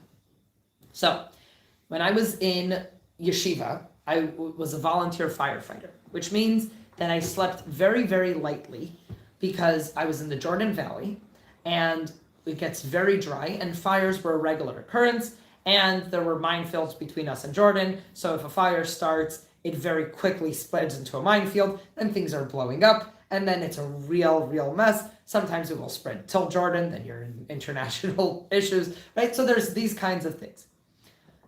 I have a roommate who, in my definition, I would refer to as she'eno yodeh lishol. He doesn't know how to ask. He would wake me up at 5 o'clock in the morning, screaming. He'd go, wake up, wake up, wake up, wake up. And I'd run out of the room and he'd say, look at the sunrise. Isn't it beautiful? And I would go, where's the fire, right? Don't wake me up like that if there's no fire. Then we were in the army together. And when you're in the army, you stand in a chet, it's a half a square, while the officer yells at you for nothing, right? Because it's just, hazing, right? So we're standing there, and he is, right, the officer is going off about whatever, and he's standing next to me, and he goes, look at all the birds. Isn't it beautiful? And then we get caught talking to each other, and then we become the subject of being yelled at for misbehaving, and then you have to, run laps, right? So this is a person who couldn't spend a day actually sitting down and learning because he's so in love with life. He is so in love with everything that God created that he forgets to deal with the depth of it. So the response to him is, let me tell you everything because you know nothing. He was a really close friend of mine, right? But his understanding of everything was the beauty is just on the surface, and it's so beautiful that I'm mesmerized by it, and I can't stop and learn. I can't sit down and learn biology because I want to just stare at it all day. I can't stop and learn Torah because I would like to sing and dance all day, right? And there's a balance over here. And that kid that doesn't know how to learn because they're obsessed with everything they see, but they're never engaged with anything, that kid, you need to tell him, here, let me tell you the facts. Let me teach you. The wise son sits and says, how much do I need to, what am I doing with this? How would I do that? And what do you tell him? Shut up and have some afikomen, right? Afikomen in Aramaic literally means dessert. And it means, I have a child over here who spends his entire life in yeshiva. He's a Haredi guy who all he does is learn. And he's learning about this hypothetical mitzvah called afikomen, right? But has he ever enjoyed afikomen? He's sitting there and he's did I eat enough? Was it, I have a friend who says this and I disagree with him profoundly, but he would build his sukkah on his balcony that is mostly covered by a roof. And then I was sitting there and talking with him about the fact that his sukkah isn't kosher. And he would say, if you're sitting in a sukkah and talking about if it's kosher or not, you're not really sitting in the sukkah. Like, no, but, right? If you are sitting there and going, is it the nuance, then you're missing the amazing part of what the sukkah is, right? You should be listening to the Megillah and hearing every single word, but you should also enjoy the Megillah. You should make sure that you have the right amount of matzah, but you should also enjoy the Seder and not like, oh no, a crumb fell. Now maybe I had less than a kazai. I'm going to pick it up, right? And make sure crumbs fell into my soup. Now I have the brachas, right? Like for all those of you who've had a Chabad Seder without knedalach, right? So I know it's sacrilegious. So when you're looking at that, you're seeing that the wise son is asking all of these great questions, but you're like, shut up and enjoy the mitzvah for a second. Enjoy the afikomen. Lean, enjoy, right? That's what I want from you now. And for the one who doesn't know how to ask, you say, it's wonderful that you're enjoying life. Now we're going to go to school for a bit, right? We're going to take a break from running around in the fields and enjoying yourself. We're going to go and learn so that you can enjoy yourself on a higher level. Connect more and learn more. Okay? And really you can keep on discussing this forever and ever. And I always like to ask people if they have ideas about the 4 children, which one they connect to. Every once in a while you have a child who connects to the wicked son, and it's good for you to know about that so you can have that conversation with them of you're not bad because, I feel disconnected. I'm clearly the wicked one. My Abba has a rule. Whenever we do the Seder, everybody reads from the Haggadah, right? And you say, hey, read the wise son. Never let anyone read the wicked son. Whoever is leading the Seder reads the wicked son, so because you're appointing, you're saying, read the wise son, don't get to, it's like, obviously I'm giving you the wicked son, right? Because you will always cause what, right? Like, it always ends up being some sort of joke, and someone gets this in their mentality of, I'm the troublemaker, obviously I'm going to read the wicked son, and people always say, no, that one's mine, right? So I always say, whoever leads the Seder reads the wicked son so that no one else has to.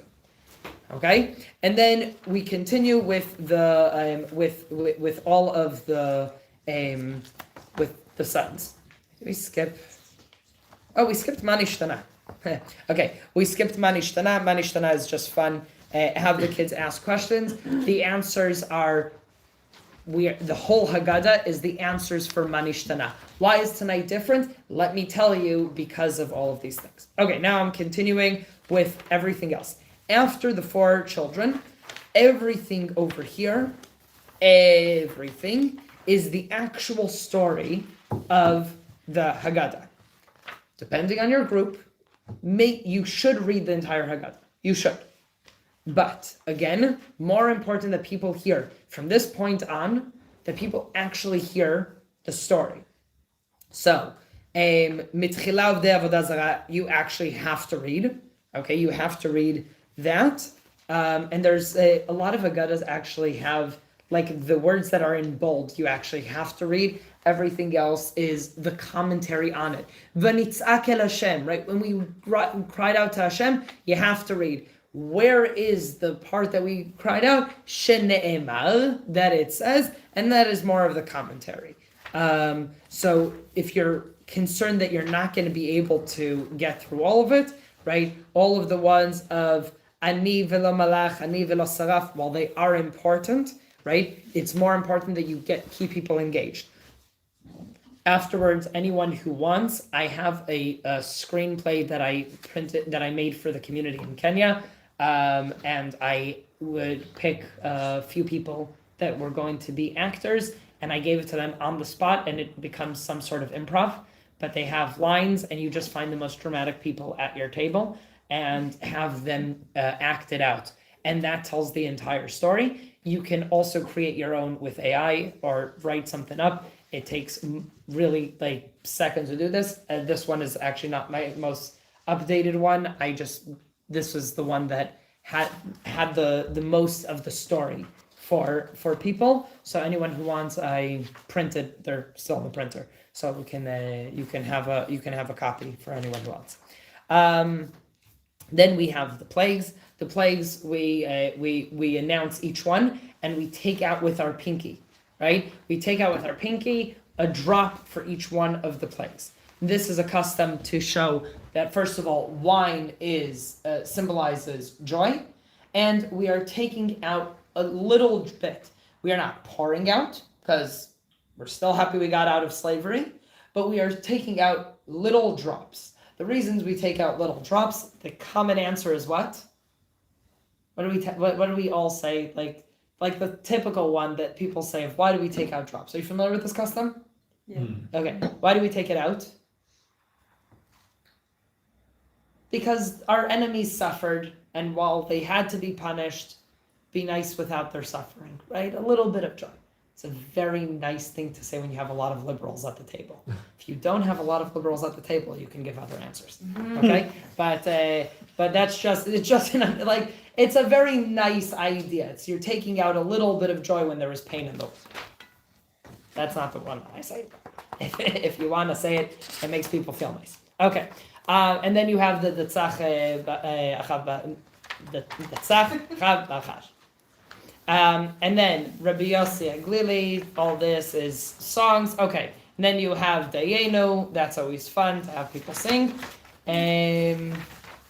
Have only a few minutes left. Okay, Rabban Gamliel says, anyone who doesn't say these three things did not have the mitzvah of Pesach, matzah, umaro. Make sure that everybody says it, right? you need to say these 3 things. Pesach. Now, we don't have a Korban Pesach, so we don't point to the Zlah, right? We don't point to the Seder plate because it's not Pesach, it is in memory of. And we say, why do we have the Pesach? Because this is the Korban that our forefathers used to eat in memory of the fact that he was killing all the firstborns. And then we get to matzah. Lift up the matzah and show everybody. This is the matzah. Why matzah? Here's why matzah. Maror. Why do we eat maror? So that we will remember the suffering, right? That is according to an opinion, a part of the mitzvah of saying all of that. Then we have a part of Hallel where we get up and sing. If you know tunes, sing them in tunes. It keeps it interactive and it is makes it a lot more fun. Finish. Sorry, the maror, do you dip it? Is it? No, we're not eating it at this point. Okay. This is before we're eating. We are announcing. Okay. After we finish that, we finished the story part, telling part.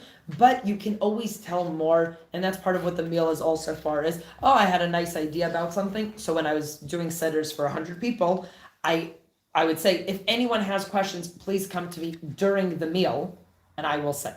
Okay, we really only have a few minutes left, so I'm just gonna rush through the rest. And if anyone has any questions, always feel free to call me up, or best to send me a message on WhatsApp, and then I can send you recordings when I have time.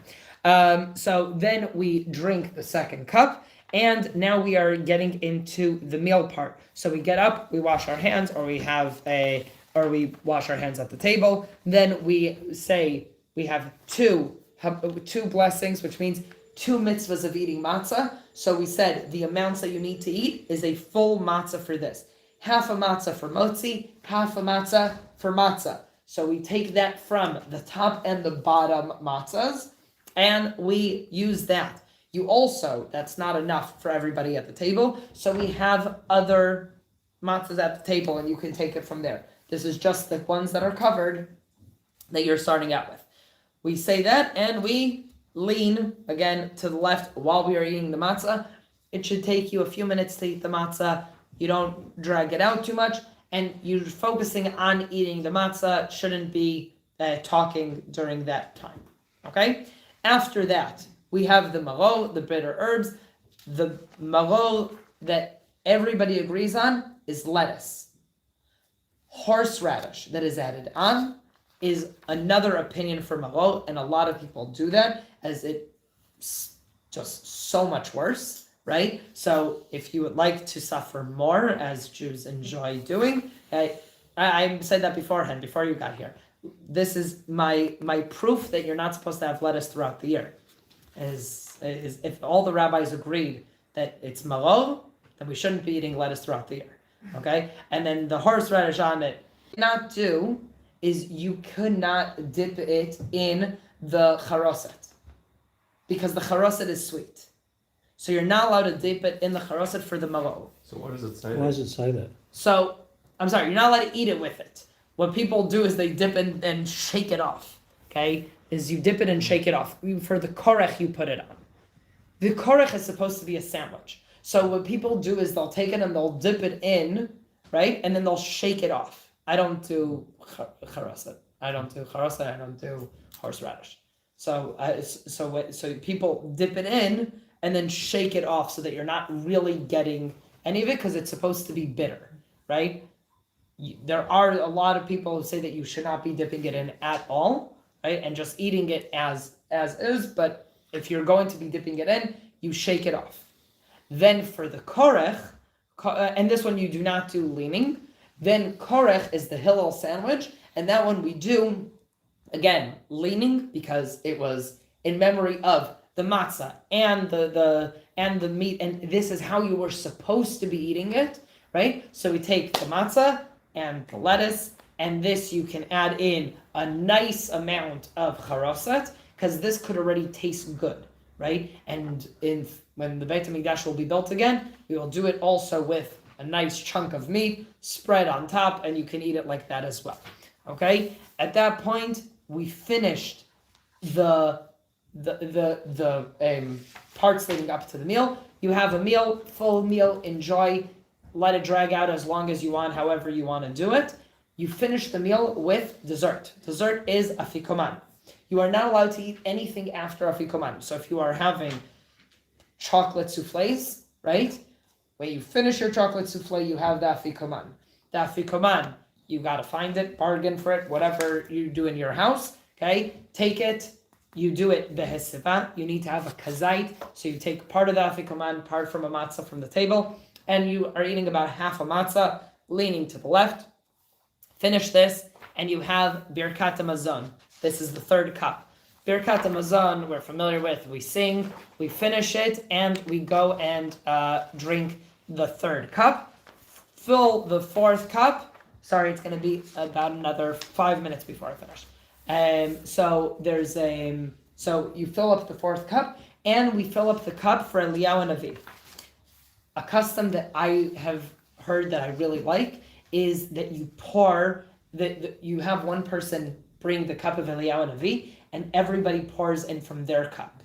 And you put it in the middle of the table, and this has it helps people understand that we are all collectively doing something to bring Mashiach. We're all in this together. That's the cup in the middle. Okay? The cup stays in the middle of the table, and we go and we open the door for Eliyahu Navi. This is something that people have a really hard time with, the concept of the words that we say versus the gesture of opening the door for Eliyahu. We go and we open the door for Eliyahu, which symbolizes what? What are we symbolizing with Eliyahu? Redemption. Mashiach. Right? Like, here we are opening up the door. Welcome. Right? And then when we do that, we say the most violent thing that you can, in any Jewish ceremony, this is the most violent sentence that we say. Right? God, take your wrath out upon the nations that did not know your name, and that in your name, that they falsified your name, and right, like, you go, where is the connection over here? My great-grandfather would say this with a lot of kavana. He would say with a lot of very, very focused. He would open the door and close his eyes and yell it. And he would, and the story in the family goes that there was the delivery boy who was passing by right when my grandfather yelled, Shvei Chamas Chala Goyim. And the poor Goyish boy took his legs and ran, yelling, the Jews are coming, the Jews are coming. Right? So it's an understanding of a prayer for the end of suffering and exile. And for all those who use your name who use your name in violence, right? Who scream your name before they kill people, right? Who justify murder by using your name, right? Make that end. Bring us to a place of peace. But it comes at the end, after we're reading of all of our suffering, we open up the door and we say, Chalas, we're done. Okay? We want Mashiach. We want not to need to. It says that eventually, when Mashiach comes, we'll no longer tell the story of Yetziat Mitzrayim, because it will be dwarfed in comparison to what we're going through now, right? And if you read and just look at the miracles that we're going through now in our generation and say, it's unbelievable. The Iranian attack is something that we've been waiting for our entire lives, that this is what's going to be the world's biggest threat. I was there for the first Iranian war. We weren't in the bomb shelters. We were outside looking at them blowing up in the sky, right? Not a single Jew was hurt in no Jewish lives were lost in the Iranian attack. One fell in Jordan and killed 200 people, or Syria and killed 200 people, right? Like the miracles that we are living through, right? And we just need to remember that and acknowledge that. Then after that, we have the two last parts, which are Hallel and Niltzah. Hallel is also a mitzvah to make sure that we have praise that we are saying in the Seder. So this has a lot of different praise. try to get through as much of it as you could. It's a lot of singing. It's a lot of fun. It's also a lot of fun after you have 3 cups of wine in you, and it's late and everybody's already tipsy. That's a lot of fun. And then you get to Nirtza. Nirtza is just there to keep you awake till the end. It has Haggadah, which is the Jewish version, the original version of, I know an old lady who swallowed a fly, right? That's what, you know the song? Yeah. Right? Alright, so we predate it by several hundred years with Haggadah, but that's always the reference. And then we have Echad Miyodea, who knows one, right? So all of those fun songs. And there is then there's just a lot of other fun things that, depending on if you have customs on them, you can sing them in fun ways. My great-grandfather was tone deaf and Romanian, so all of our tunes are terrible. And then when it's very late, you get to teach a group of people who did not know your great-grandfather and did not know that this is a tradition that you do. So I will just share this with you because it's fun to just scream this out on the top of your lungs when no one has a voice anymore, and you just get to try to get people to participate while people are falling asleep. This is Vayhi B'Chatzi Halayla, okay? Keep in mind, Romanian and tone deaf. This was all of our tunes for everything. So I will say everything. You just do the corresponding line of Balayla, Halayla, Laila. Try to sound like an old Romanian man. Okay, so the word that you need to do is go Balayla. Can you do that? There, let's try. Balayla. And then you do Halayla.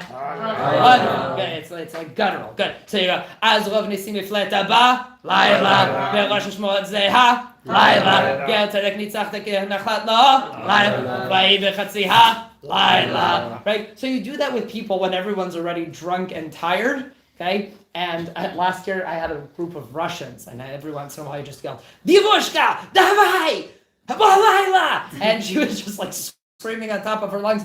So you get to have a lot of fun, and Nirtza is just there to have fun. So you add in your own songs, you add in your own customs, you make up your own customs. There's so many that we do that are tongue twisters, and it's just for the fun of it. And I would say the bottom line of all of this is have a lot of fun at the Seder. It will help you a lot if there's a point, if you're doing with grown-ups more so, but also with kids.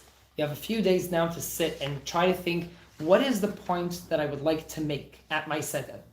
What do I want everybody leaving here to leave with? Do I want them to leave with, this is our story? Do I want them to leave with, this is the story that we're living through right now? Do I want them to live through with the story of the Marol that we talked about beforehand, which is Marol is a part of the Seder, and yet no one remembers that it exists. When you ask them, what are the mitzvot of the Seder? Everybody always skips over Marol because we don't focus on the bad, we focus on the good, right? What is the message that you want people leaving with? And you can tailor your Seder accordingly and just have a lot of fun with it. All right? Thank you everyone for coming. Thank you. And Thank you. kudos for everyone that survived the full 2 hours. This is a practice for Wednesday night. It's slightly longer. Huh? And anyone who